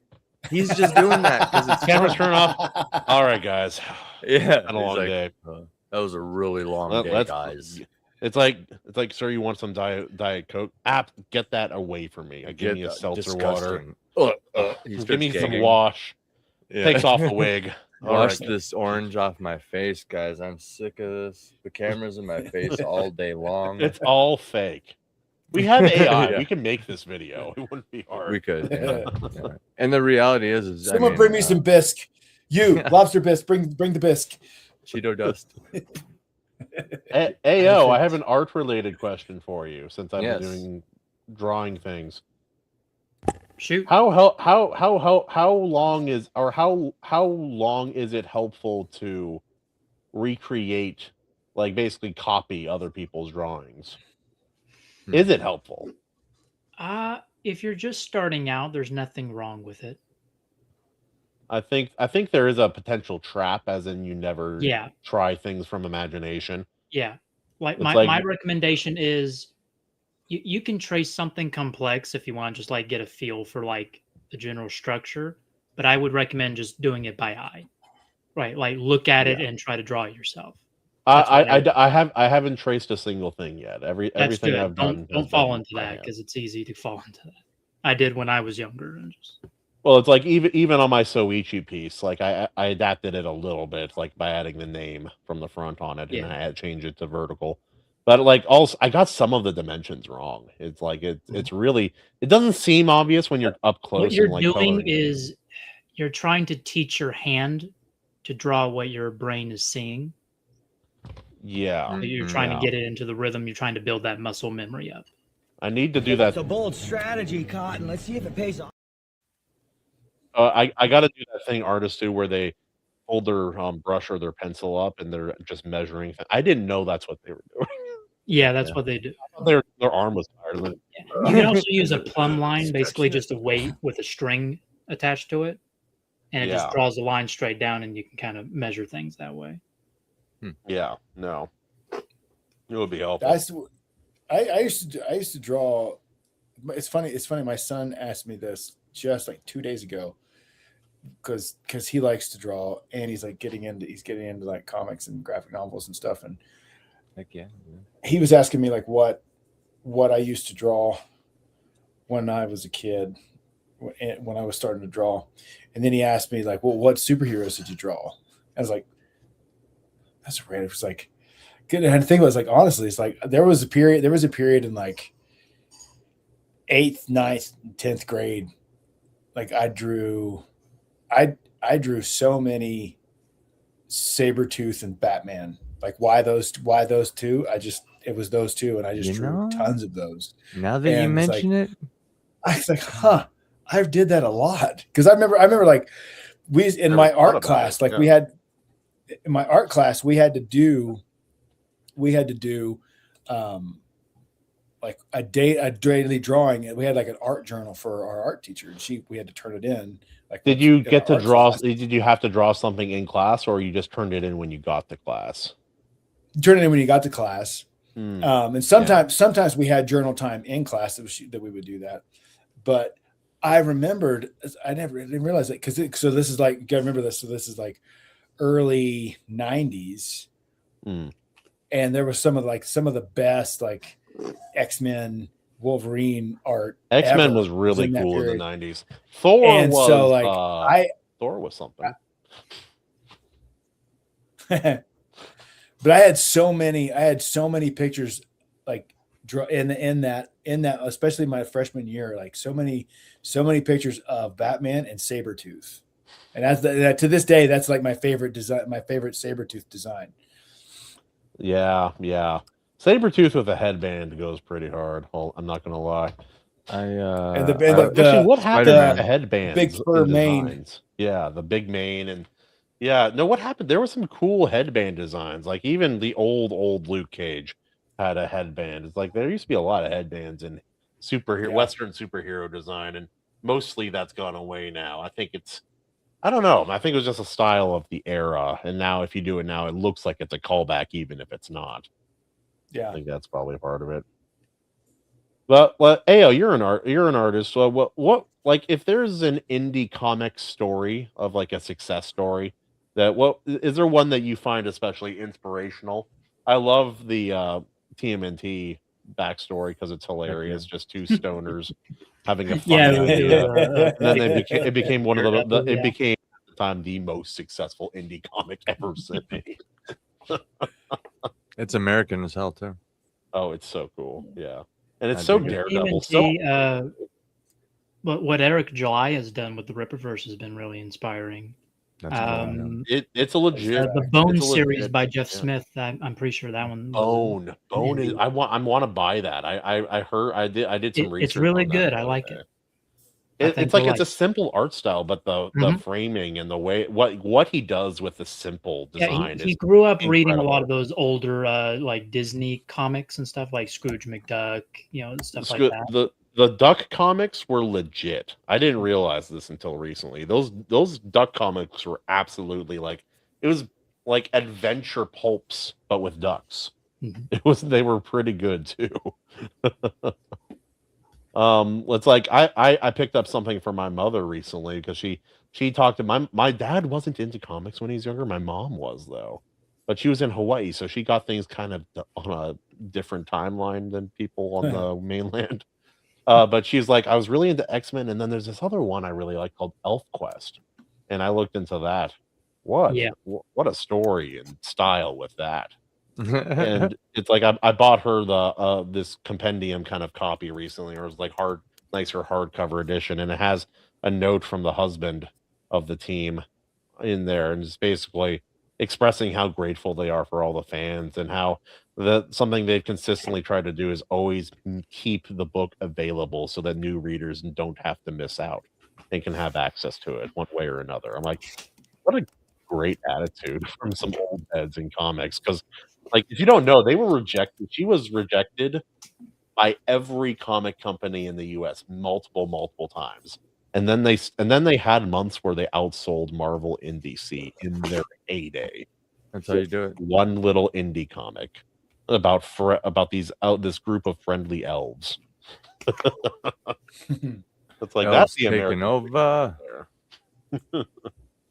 It's like, and when they started getting success too, heads of people working for Marvel and DC would insult her and be like, "Oh yeah, she's not a real artist. She was just that girl who looked like Red Sonja because she was the best she was voted the best Red Sonja cosplayer at these old conventions, and so she would go around with the writer of Red Sonja and do shows with them." But yeah, no, it's cool to see someone's dream actually succeed, and I think that's part of none of the Rippaverse comics have intrigued me enough to want to read one yet. The story is inspiring, and I'm sure I'll read one at some point. It's just interesting to look at. Ooh, sorry, yeah. Man, oh man, I cannot wait to finish my comics. I have one that's basically done. Dude, I'm ready. Whenever it's there, man, I'm right there with you. It's basically done. I'll have one eventually, one day, maybe, possibly. I'll have to. I'll actually have to hand it over to Animation Overload really quick before I for sure publish it to make sure any halftones. Oh yeah, that was a cool Sabretooth. Sorry, I was looking at the link Jared sent me. That was a really good Sabretooth. Dude, Mark Silvestri had the most iconic Wolverine and Sabretooth art. That's a fact check true. Boom. Fact check true. He did. Absolutely. You know what the best I Spider-Man was? 90s animation. 90s animated. I Spectacular Spider-Man was good too. Yeah. That's right. I mean, it might be cliche, but I thought Todd McFarlane's Spider-Man was pretty awesome. Yeah. Todd McFarlane was a really good artist. I heard he was kind of hard to work with for some people. But wasn't it him in Gang that went over and started Image Comics? Am I getting that right? Yeah. Yeah. No, that was a move of all time. But that one Savage Dragon, was that Image Comics? I don't remember. remember. I wasn't. Who's that? That was before. kind of Savage before my Dragon, I time. think. A dragon. Magic the Savage dragon. Dragon. No, Savage Dragon. I remember. Oh.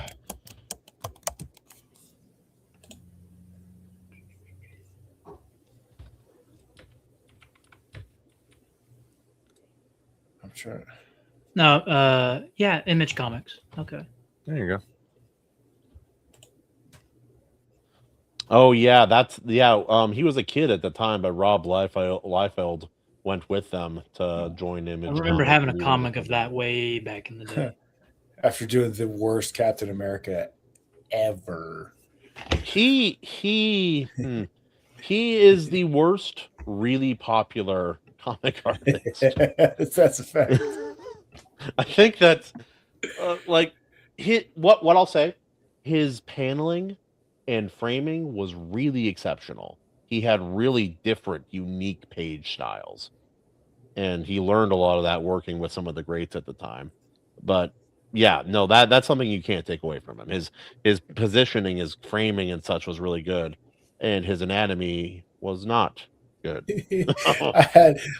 So there were the two guys, the two guys in high school that I remember that like were the most into comics out of everybody in their school, and that's how like I was into comics peripherally through them because I couldn't afford comics and like it was just weird growing up in a very sheltered community. But like those two guys, I remember, and they were both very good artists. Like, yeah, either one of them could have been a professional comic artist if they'd have pursued it. Like they were that good.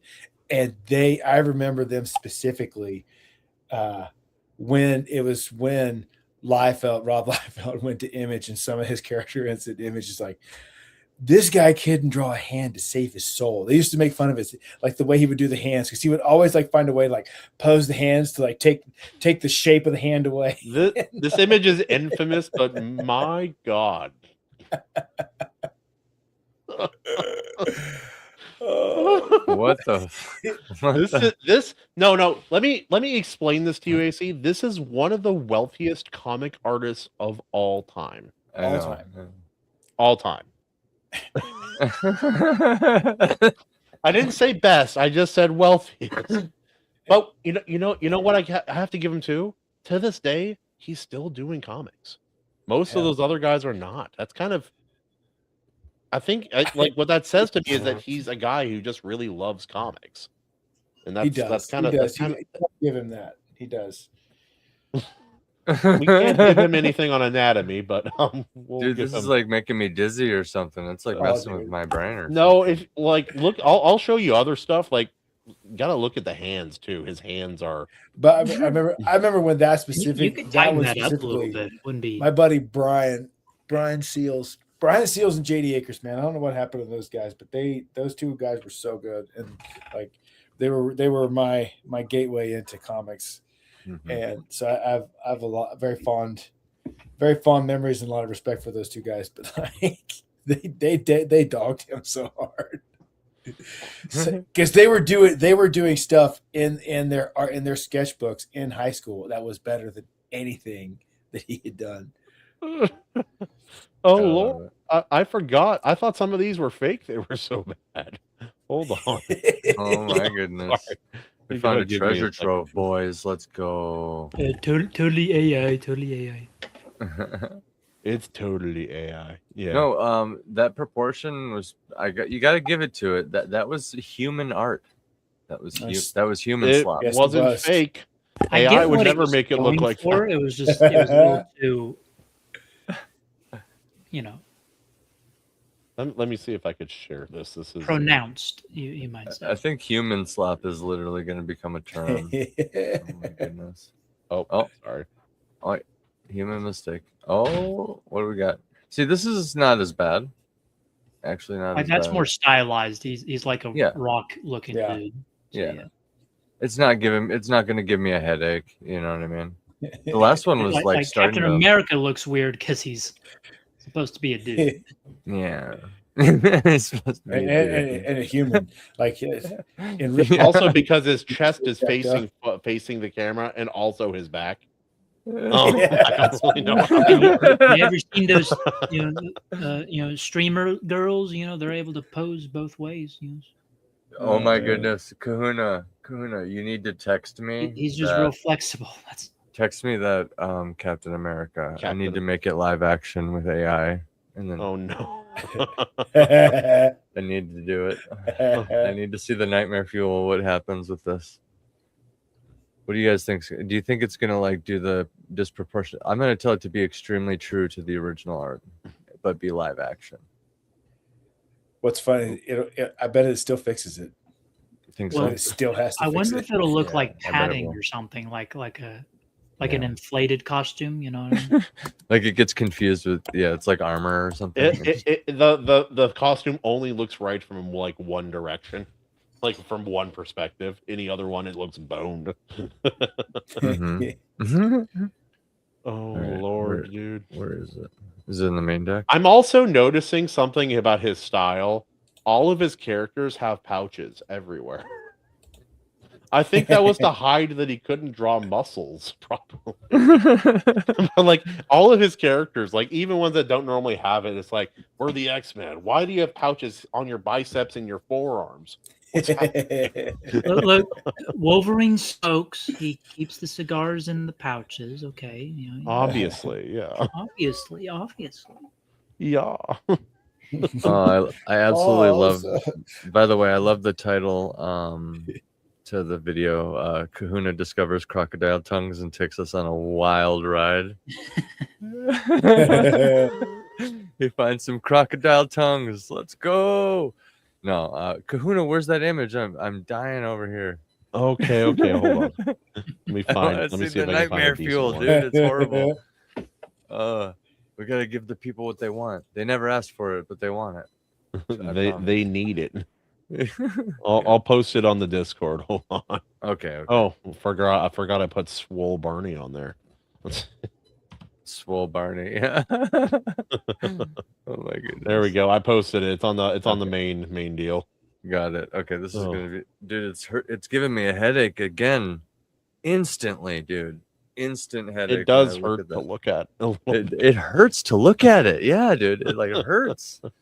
Like that's not right. Your brain's just like uncanny. What's going on? Now I don't even hate I don't hate his cable design. But where did it go? Oh yeah. You'll see what I mean with the pouches. Like Cable is kind of a pouchy guy already. But let me share.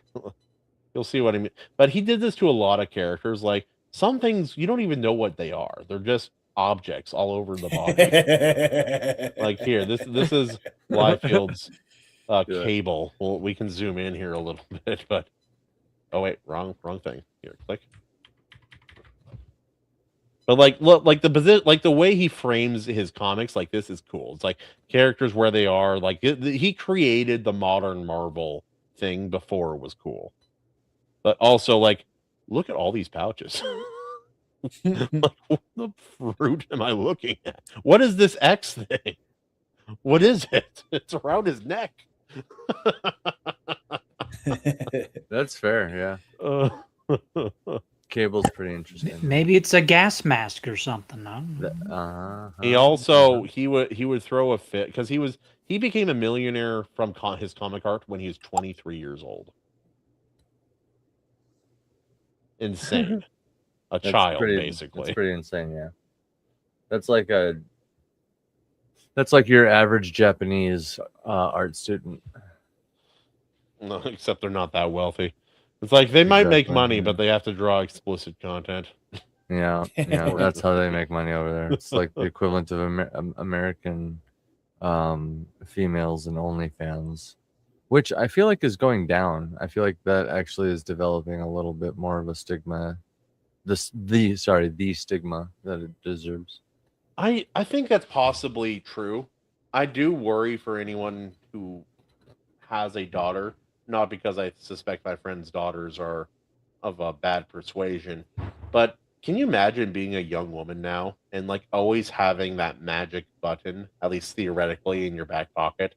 Yeah. Or at least perhaps the delusional belief that one time, like I can do this thing and then become very wealthy very easily. It's not true for most Right. women, but It's the like a grand idea, lie. like Yeah. that idea has been propagated by the media, by the world, and culture at large. And I think a lot of women believe that's probably true, which is like I can't that'd be hard for me living with that like possibility in my back pocket. Like I can't take off my shirt on the internet and earn lots of money, but I can earn a little. Exactly. We wait until we earn money, and then we take our shirts off as like a thank you. That's how it works with men. It's like money. Ooh, well, here you go. Ao, You know what I mean? I need your professional opinion because I'm looking at this art again. I'm bringing up a point I brought up before. Where is his arm? Where is his arm? Let me see. Where is it? Where We're is supposed it? to believe it's behind the shield. All of it? Normally The way he's it missing, looks, it looks like he's standing with like his arms behind his back, and then the shield is like strapped to his elbow or something. That's how it But, looks. like, Also, is that we John shouldn't Cena? be able to see. We shouldn't be able to see both pecs and his ribs. His ribs and his abs shouldn't be visible. His in that other angle shoulder of should be his further arms up. You should be able to see his profile. other shoulder if you're going to see both his If pecs. you want to see both sides, yes, yeah. But it's not. It's like More of a it's like his- three-quarter view rather than a yeah. It's like his shoulders are on like a side profile, but the rest of his torso is Is like that like a 35-degree turn. angle? It's That a dude's very got- wide lens. I also hate okay? that It's the scoliosis the cap. realistic AI Yeah. version looks like John Cena. It looks like John Cena. Yeah, it's John Cena with like a bra. Look at the face. That is just John Cena. He's like got He's a bigger, an yeah. air conditioning unit strapped to his chest. Also, wanna when see- he didn't have enough time, Rob Liefeld, some of his faces were they were faces, all right. They were faces. I want to Yeah. see. I want to see like an X-ray. Like I want to see someone like take. Okay, if this person existed anatomically, what is going on in that X-ray? I Because got What they you. don't tell you is he got shot with a cannon, and there's just the cannonball in there, still chugging. This guy has spine problems. I mean, good for him being Cap and having the serum and everything, but there's some serious spina bifida going on or something here, man. I'm gonna try to get the X-ray. His head should be closer to the pecs.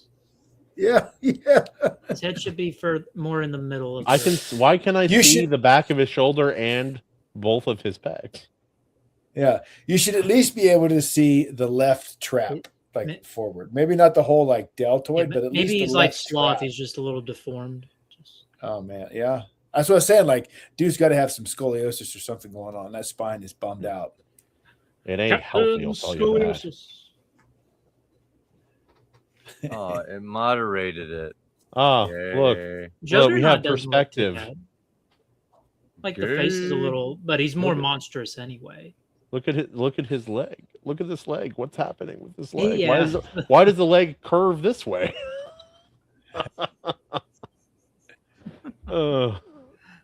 Also, this is The something upper they talked bit about isn't too. bad. He refused to draw feet, and you Yeah, can kind of I see heard why that, in yeah. some of these pictures. Been there. Don't even bother with them like, feet. Ah, yes. Oh, all this to Don't say, even. I appreciate the man for still continuing on the grind. Holy Anyone crap. can improve, and he proves that we all need to. Especially Jared, you're gonna love this. Holy crap! I got an X-ray, dude. I got an X-ray. I got one, bro. Check this out. Hold on. It's so For funny. that cap scan. How did it do that? What? I did it. What? I was like, give me an anatomically correct one, and it moderated it. It moderated it at first. It thought I was asking for something nasty or something. I guess I don't know. But then I was just like, no. His rib cage would be huge. It would. Really yes. weirdly shaped. It will be really weird shaped, yeah. Because otherwise he's got like It'd be a That's like- shark cage. That's what it is. that would make his left pec like that's a tumor. That's not a muscle anymore. That's a tumor. Yeah, Look how hard this AI drawing is doing. It's hard trying. It's trying so hard. trying It's going very It hard, is working. It's working hard. dude. This is where all of our Actually water is more going. wrapped Dude. around the rib cage. All the rural small town water. This is where it's going. But look, see the sternum? Like this is where you should see the center.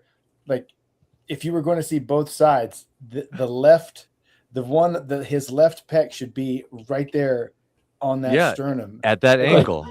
And like everything is like everything's pushed over like several inches Like, the wrong direction. Stretched out. Yeah. Herman says if he sneezes, he runs the risk of ripping his lungs out of his body. Oh, I got another one. This one is not as anatomically challenging. The positioning is really funny. Just look at how Cable looks in Deadpool's arms. Whoa. This one I kind of like because it's just really funny. He looks like, look at his legs. Look how they're held together like a girl in a dress. Yeah, like that. What is going on with it? I feel like there's something going on with the head positioning too. Also, Maybe I'm Deadpool's so legs lucky. are long. Yeah, I didn't realize it until a moment He's very ago. tall. Dude, there's one he did of Deadpool. It's like this picture of Deadpool. He's in the air and he's like arms are up to like hit, but also his legs are up, and it's like in reality he would be bent like this. He would be like arms and feet here and like down in the back. It's a Deadpool panel. It's one of his, and I can't remember what issue it is, but it is drastic how bad it is. Like, what is this pose? Like what is Deadpool attempting to execute here? Oh my! Who is this? I can't figure it out. Who They this don't be? look right. Who this is? Yeah. Who this? Wait, is this? What are you doing? Sneaking. Oh, what are you doing? Hold on a second. Oh, Ao's fixing it. I see. We'll let him fix it. What are you doing? I'm just like pulling it up. Like, what are you doing? Hey, What? show me. What are you doing? I can't get closer, but Oh. wow, what is going on here? This I That's- don't know. I don't know you're who right. this is, but he's looking rough. It And looks like a I saw burn other victim with a images new from the same face. comic, and everybody looks Yeah. like this. Like Fierce. they all like their neck is just like striations and like weird cheeks, like European like royalty messed up jaws. I don't know what's happening. Yeah. So many teeth. Yeah. So many teeth. How many teeth? All of them, All All- the and they're all the All- similar size, and in the center of his mouth that you can clearly see. Hold up. Oh, We should watch animation fix that. That's actually kind of a cool thing to watch, I think. Actually, if you just shaved off the left pec and some of the abs, this wouldn't Yeah. be It'd be quite fine. as horrendous to look at. Actually, well, and even exactly, just moving the head actually does a lot of heavy lifting, doesn't That it? helps. Just simply moving that head. Make the Holy shoulders crap. Downsize his delt. Yeah, you need to downsize his deltoid. This is not hurting my eyes anymore, just from moving the head. Wow. I'm gonna get a drink. I'll be right back. I got another one here. Again, remember when I mentioned he just likes pouches and straps and like things? Well, Yeah. there's more. Let me see. Like just like look at them all, dude. Like whenever a character in a cartoon like pulls out 900 weapons, this is what that would actually look like. Oh man, this just has an interesting anatomy too. Yeah, but we already know his anatomy's bad.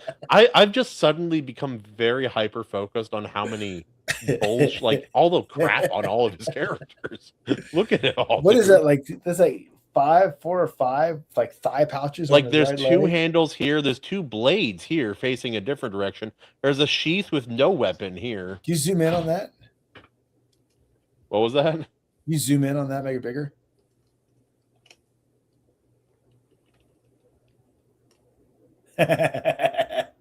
It gets worse.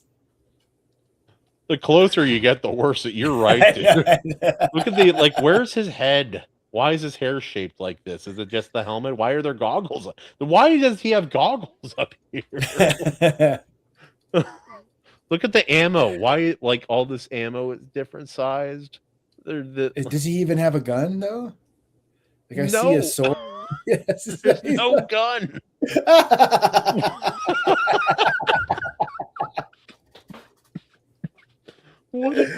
Like what? Oh, man. All these blades too. They don't like. They'll start in one spot and then you never see the end of them. Look here, there's a sheath here. It's empty. Like, There's where's nothing. the handle for this one that's pointing up over there? You have 2 blades like pointing up over. Yeah, there's the 2 blades. The on- tip are above his right shoulder. Yeah, Where's how the does he handles? grab them? Then there's a handle here, a different handle here, a handle here, a handle here, a blade here behind the arrows somehow. Does he have a bow? Man, who knows, dude? I Oh can't man, it's like also look. You know what? You know what he needed, Jared? 1 wristband. How many does he have? 2 per hand, tell. and he just has random ones around one leg. More pouches on this one. Look, you can see the spot on his left leg where he wanted to add another pouch and ran out of time.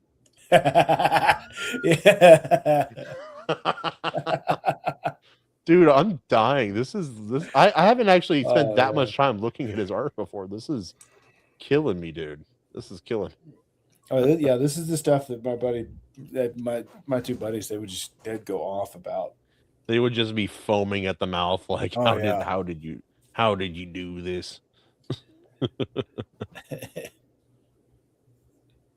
Oh, Lord. This one's pretty bad too. We got some anatomical things here. Yeah, hold on. Some humdingers, as it were. Many more humdingers. All the humdingers, some would say. Did y'all make a Um, humdinger in school? I ate one for lunch. Oh, hell So something's happening here. Uh-oh. What is going? Wait, what is going on? What is going on with? Oh, his wait, hands wait. here? Okay, I got it. I locked it in. My eyes locked it in. Wait, figured go it back out. up a little bit. Yeah, did you figure it out? The gun is pointing the wrong way. I don't know. There's don't like a know lack of what's happening. dimension somehow. He doesn't have hands. He's not actually holding the gun. His hand, no, head. you see his fingers wrapped around right here. He is holding the gun. No, the other hand isn't though. Like it looks what's like the other he's hand trying to doing? hold the trigger with both hands. And Jared, what were you gonna say? Was that his head and his hands are disproportionate to the rest of the body. Plus, the head and look the at hands are they're one too size, small. and the rest of the body is not. Yes. and plus look at his right shoulder. It does not make sense. It's behind the thing when the depth of the left shoulder would imply that the right one would be kind of in front of that If little his flap. hands are in front of the body, they should be looking like they're coming forward. It's Yeah, like, the- guys, yeah, the- how there's small the do my foreshortening. arms look right now? Pretty small? No. Like even if he's like, The foreshortening's all wrong. Yeah. That's, Even if that's he's what I'm holding it this saying. way. It looks like Yeah. the center of his Like your body is arms- shrinking in. yeah, Like his forearms should be getting bigger than his bicep. You're right. Yeah, and they get smaller. Yeah. Yeah. Instead, Oh, they get no. smaller. Like and he's he pulling still the has gun into pouches, his just gut. not as many as normal. I get what he Yeah. was going for. It looks a little off. No, this is Ugh. good. This is good. Something good to look at as independent creators because it's like Makes Here you you feel go, better about some of the professionals. indie comics you see out there. exactly, brother, exactly. So don't sweat it. Art is art, and look at how much better that looks. They should hire. What the hell? Animation overload. You're hired. It does make it a bit better, honestly. That's like his shoulder Yeah. now. Yeah, it just makes sense. He set his head way too I far think if back. you cut off the other pec and the abs a bit, it would look even more correct-ish. He did take some of it off. Oh no way! It's still that disproportionate. I'm like, wait, it's still like that? That's insane. Here's the original. Oh my lord! It was way worse. New one. Dude, it was way worse. Yeah. It's crazy, dude. Yeah. It's out of control. It's out of control. Oh, you took off on the back too? Oh, you didn't. Guys, look how much he corrected and it still looks jacked. Oh, Yeah. Oh man. Oh, I'm dying. Good shit. That's awesome, man. That's awesome. Oh crap, dude. Oh, that's so fun. Dude, Oh, Rob Liefeld, thank you. Whether you meant to or not, you gave us entertainment. You gave us that was educational too. That's actually like a little bit of a shorthand class in perspective and stuff like that. And you know, to be fair, this angle is notoriously, isn't this the Freyrin angle? Freyrin? This is the Freyrin angle. Don't say Freyrin again. No, it's not. Right. No, it's Freyrin, and Freyrin. hers is more like up. It's a little more up, but it's kind of like got that upward off kilter. I'll find the Freyrin image because wait, do you know what we're talking about, Jared? No. Let's compare them. Yeah, Jared, you'll find this interesting. It's kind of, she's got like this upward. It's a very difficult like 3/4. Like they're trying to like imagine a upward picture tilt. like from here of someone like looking up and like from the front slightly forward, and at maybe like a Like a low 80-degree shot. angle. Let me see. I'll bring it up. Let's see. Freyrin. Where'd it go? View image. Here we go. Okay, and share. This was an artist. They posted it on Twitter, honestly asking how to do this drawing, but this is Oh yes. what they came up with. This is the original. Oh, I've seen this. Yes, it's the original. Yeah. So It now, still like, makes me laugh. It's like I'm an artist too, and I have no idea how to do this angle, but I know this ain't it. animation. Can you zoom in on yours so it's roughly the size of the Freyrin? Kind of like have his head in like the Like that. yeah, and we can compare it. Okay, we'll go. You'll see what I mean. You'll see what I mean. No, because his head's not looking up as much. It's not as much of a down angle. As much, right? Not as low angle. And he was clearly struggling with it. So go back to the other one. yeah. So funny. So this is why learning the Loomis method for heads is really handy. Yeah. Because you can do with the Loomis method, you can do a head and face in any. If you learn that geometry, you can do it in any angle, and it'll be proportionate. Yeah, this thing is this poor person has some problems. It's cooked. Yep. You notice the ears backwards too. But they were brave enough to post it online. They posted online going like, "Hey guys, I'm trying to draw Freyrin at this, and I just don't know what I'm doing wrong. Can I have help?" And then every artist on the planet did their own version of it. Yeah, they did their own original characters that way. It's like, and a lot of them actually. I remember seeing more of that. Yeah, that's what I was gonna say. I remember a lot of people were like actually really cool and like genuinely helping. Very helpful. Like, oh well, it's this this perspective. Yeah, I thought that was really cool. From like. And a lot of the suggestions and even the examples that they were given from their art were really good. So it's like people were really good at what they do. We're actually being genuinely nice and trying to help this person out instead of just shitting all over them. It's like, that was cool. I liked that. It's like, there is some. I gotta show you guys another one. This is, oh my, this might be his worst cover of all time. Rob Liefeld. Oh. Okay. Yeah, I've seen that one. Look at it. Oh no, Kahuna, can you put this in the Discord? Yeah.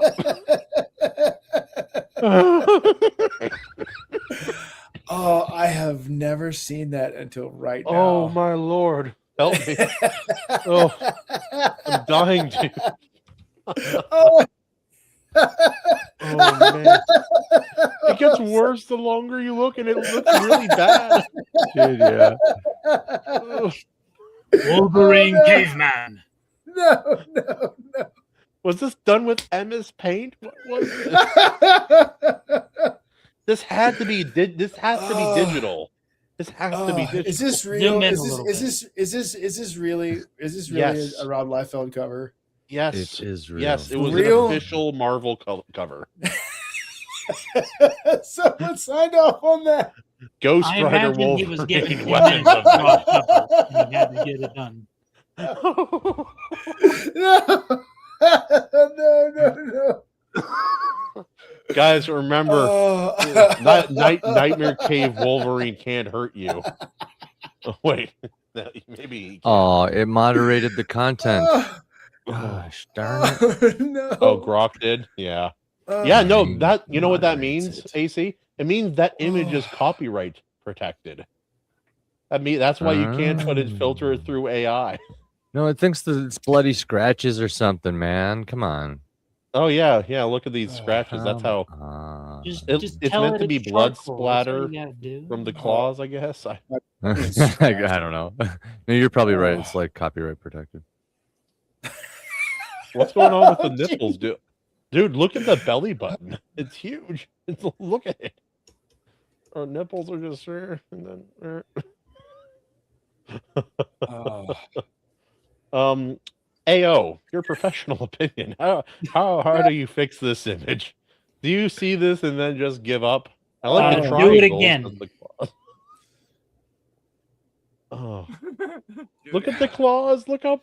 I thought they faded to be Yeah. smaller, but no, it's just triangles upside down. I'll give it this. It's better than. Put that in the Discord. Let me.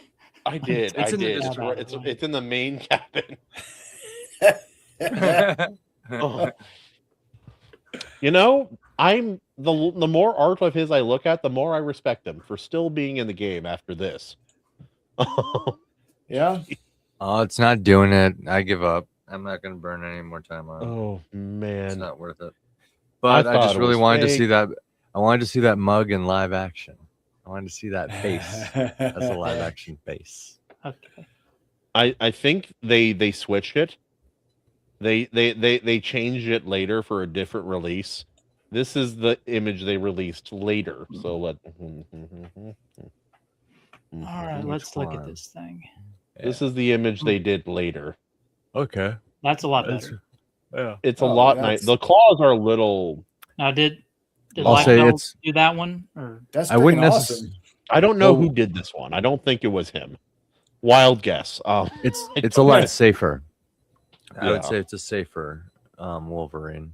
They're just like fuck. Just do classic. Just do a just Oh. straightforward classic one.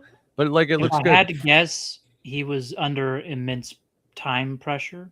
Oh, for sure he And just- was, because his Just art had to get can be something good. done. His art can be good, mostly. Yeah, 'Cause, like, Anatomy aside. there is but- some like structure in this one. It's just he wasn't given time to really flesh it out.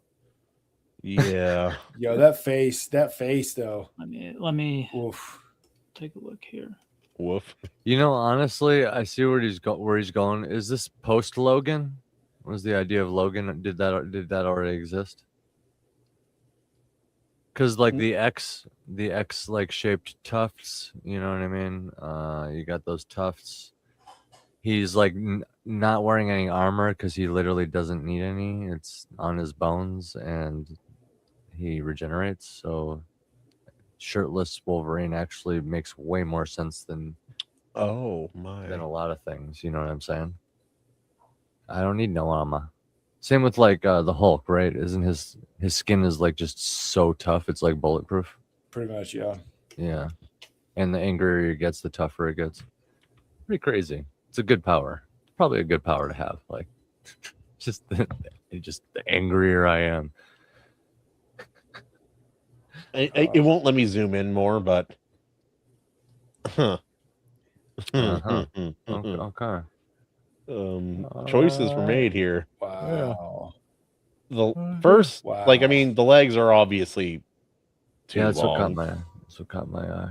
The feet are huge on Cable. Tiny head. Tiny head. The knee is the. I don't know, man. Yeah, the knees are floating. The They're legs floating are knees. long as the arm. The legs from halfway up the calf are as long as the arms. Speaking of big feet, do you guys remember the Max? The Max. Yes. The image comics, the Max. Oh, It had a show too. Yeah, that was a cool run. The legs remind me of what was it? Rescue Rangers. Oh Hero? yeah. The little It reminds me of a stylized anime where everybody's too tall and long. Gears A of little War. bit. Yeah. Gears of War legs. Warhammer legs, right? A little bit, yeah. Yeah. Hey, I can get behind the. What do you? I don't even know. The exaggerated stylized legs. Fuck yeah. Give them big oversized gauntlets too. Just like right at like the boots and the gauntlets, shoulders, like at these trim points, make them exaggerated. Sure, go for it. It's cool. There was a line of action figures though that we bought for Theron, and it was Batman, Nightwing, Joker, and oh crap, what's the Talon from Court of Owls. Hell yeah. And they were all like that. Like their legs were like super long. like a 25% too long in proportion to the rest of the whole figure, but they all stood up, which was wild. Mm-hmm. Like they would all they'd stand them all up. It's like that's why the legs were so big, to help them actually stand. Yeah, for like the weight below the center of gravity, but it was still just funny. Like now you can if I didn't know this Slender Man. I didn't Batman. know this image was vintage. I would think this was like some amateur smut artist on somewhere. Dude, that's what I thought. I had to really hold on. What's Kahuna sharing right now? Like, do I gotta like block him? Do I gotta block Kahuna out of the chat? And I'm just kidding. There's something. So, at one point when she was trying to get it turned into an animated movie. She did over 2,000 storyboard pictures in 2 years, working directly with studio people, and they still never made her movie. It looks like it actually looks like it's already an animated thing that exists. It looks like it because she desperately wanted it to be. Look at it. That's pretty good. Yeah. This could have been an old deal, but yeah. This think about Adventure Time and just like other similar things that the D&D show with Dungeon Master as a character, that old one. The older one, yeah.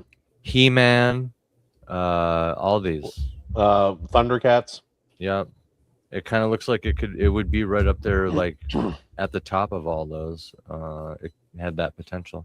Yeah, I wish they would have got behind some more like actual fantasy.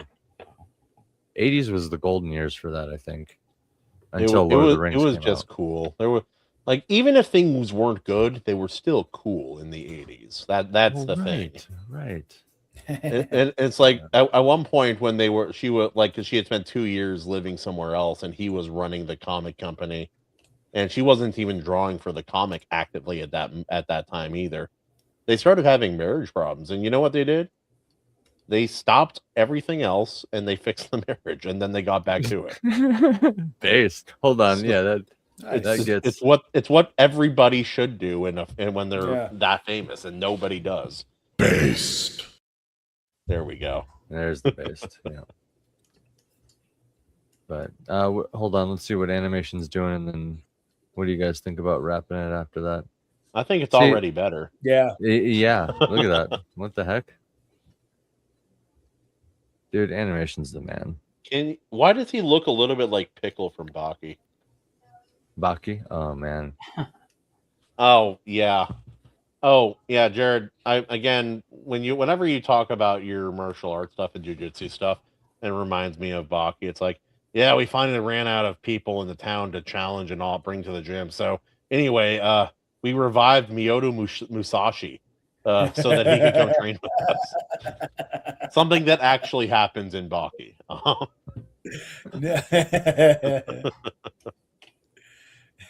We needed some light work. Brought back Miyamoto Musashi. Yeah, it gave Wolverine.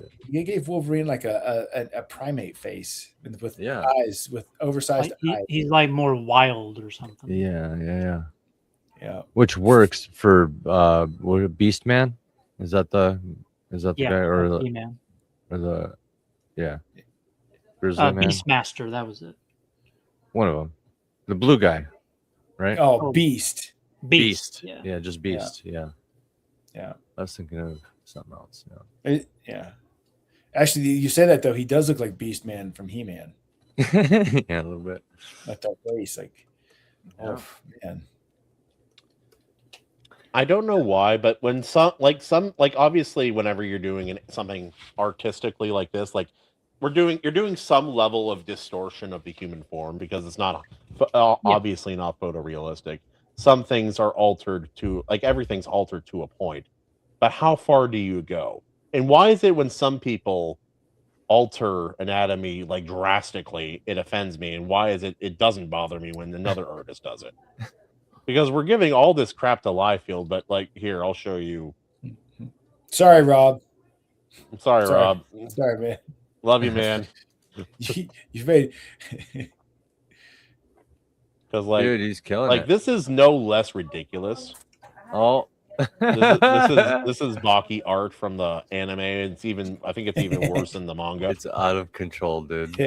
Well, it comes down to like intent and confidence, right? Like the artist here clearly went for this. Yes, this like is it's not an accident. He didn't he didn't make the pec stick out 2 feet further than he meant to. No, he meant for it to be that way.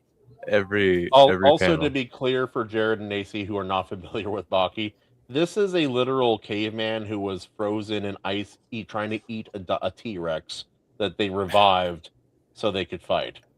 Yes. So they could fight. Yes. That caveman's got a super trim waist. Yeah, dude. Exaggerated. That's what I was thinking. Yeah. Oh. Why is he hourglass shaped, Kahuna? Because he was not bipedal wholly. He was only partially bipedal. He was quadrupedal as well. And so they stretch it even more. So I see. Because in Baki, the more muscles you have closer to your head, the stronger you are. Basically, any pseudoscience that exists is turned into a BS martial art in this show. My hand. Jared, my hand is so powerful. I've perfected this technique over 40 years. I can create a perfect zero pressure thing against the wall. I shattered missile-proof glass with it. Anyway, it's like every character, like there's that a dude is a minor who punches character the ground to stop an earthquake. Like Yujiro does at one point, like they're in Japan, obviously, so an earthquake starts, it's shaking, and it's interrupting the fight. So Yujiro just punches the earth, and the earthquake stops. It's like calms down. It's like, I'm sorry. Oh, it wouldn't make it worse by any means. One guy is carrying another guy to the hospital, and he's like, "Oh, I'll never make it over the bridge in time. I know. I just have to run fast enough to cross water." Skim the water. Yeah. Yeah. So he's like running in place super fast just to get over the river. It's like even when Baki was even when it was less ridiculous. Like I'm reading the manga, so in the earlier manga, it's like he's 13. He just ran past a bunch of special forces guys in the woods training. He's carrying about 200 pounds worth of stuff as a smaller 13-year-old. He's gone up into the mountain to train with definitely not Andre the Giant in order to fight Bigfoot. As you do. And this is when it was more grounded. I love that, dude. See, Baki don't care, dude. Baki does not care. He gets punched, liquefied and then like reconstitutes himself. American media needs to bring back this level of gusto. I'm This not is why kidding. That does this is why happen. Tarantino He was gets liquefied and then just reconstitutes I himself and forgot. keeps fighting. Also, people when like Tarantino when became a thing, Dopo though. Orochi is fighting one of the criminals who escaped, he's one of the OG like fighters in the story. The guy uses a thin high tensile like little thin wire and cuts off his hand, and you're like, Yeah. oh, the fight's over. No, he gets hit with the stump, and Dopo's like, I was always upset because when I would always break my fingers when I punch things so hard. Thank you. This is much better. This is much better. And Baki's The hand romantic only stifled rival me. is Muhammad Ali Jr. Yeah. In fact, I'm gonna sharpen this bone to a point. You really fucked up now. No, Pickle, the caveman I showed you earlier, he and Baki's brother have a teeth fight. A teeth fight? A bite fight, yes. A Where bite they use fight. nothing but their bite. Yes, I like it. Is it still on Netflix? Is Baki still on Netflix? Yes. Oh, I'm so watching this. I gotta. Now the first fights a season is a little giant rough. They used imaginary more mantis 3D and the at one pacing was point. bad. That was cool. Just go to Pickle. Okay. Just go to the Pickle arc. That's when it gets better. Pickle arc. Just pull the pickle up. Yeah, whip out the pickle. Just grab the Pickle. Yeah, tickle it. I think that's probably about it, boys. Just pickle. Yeah. Yeah. We're talking about pickles on this stream. Look at that. Dang, Yeah, you see, can... that's all. You've already shown.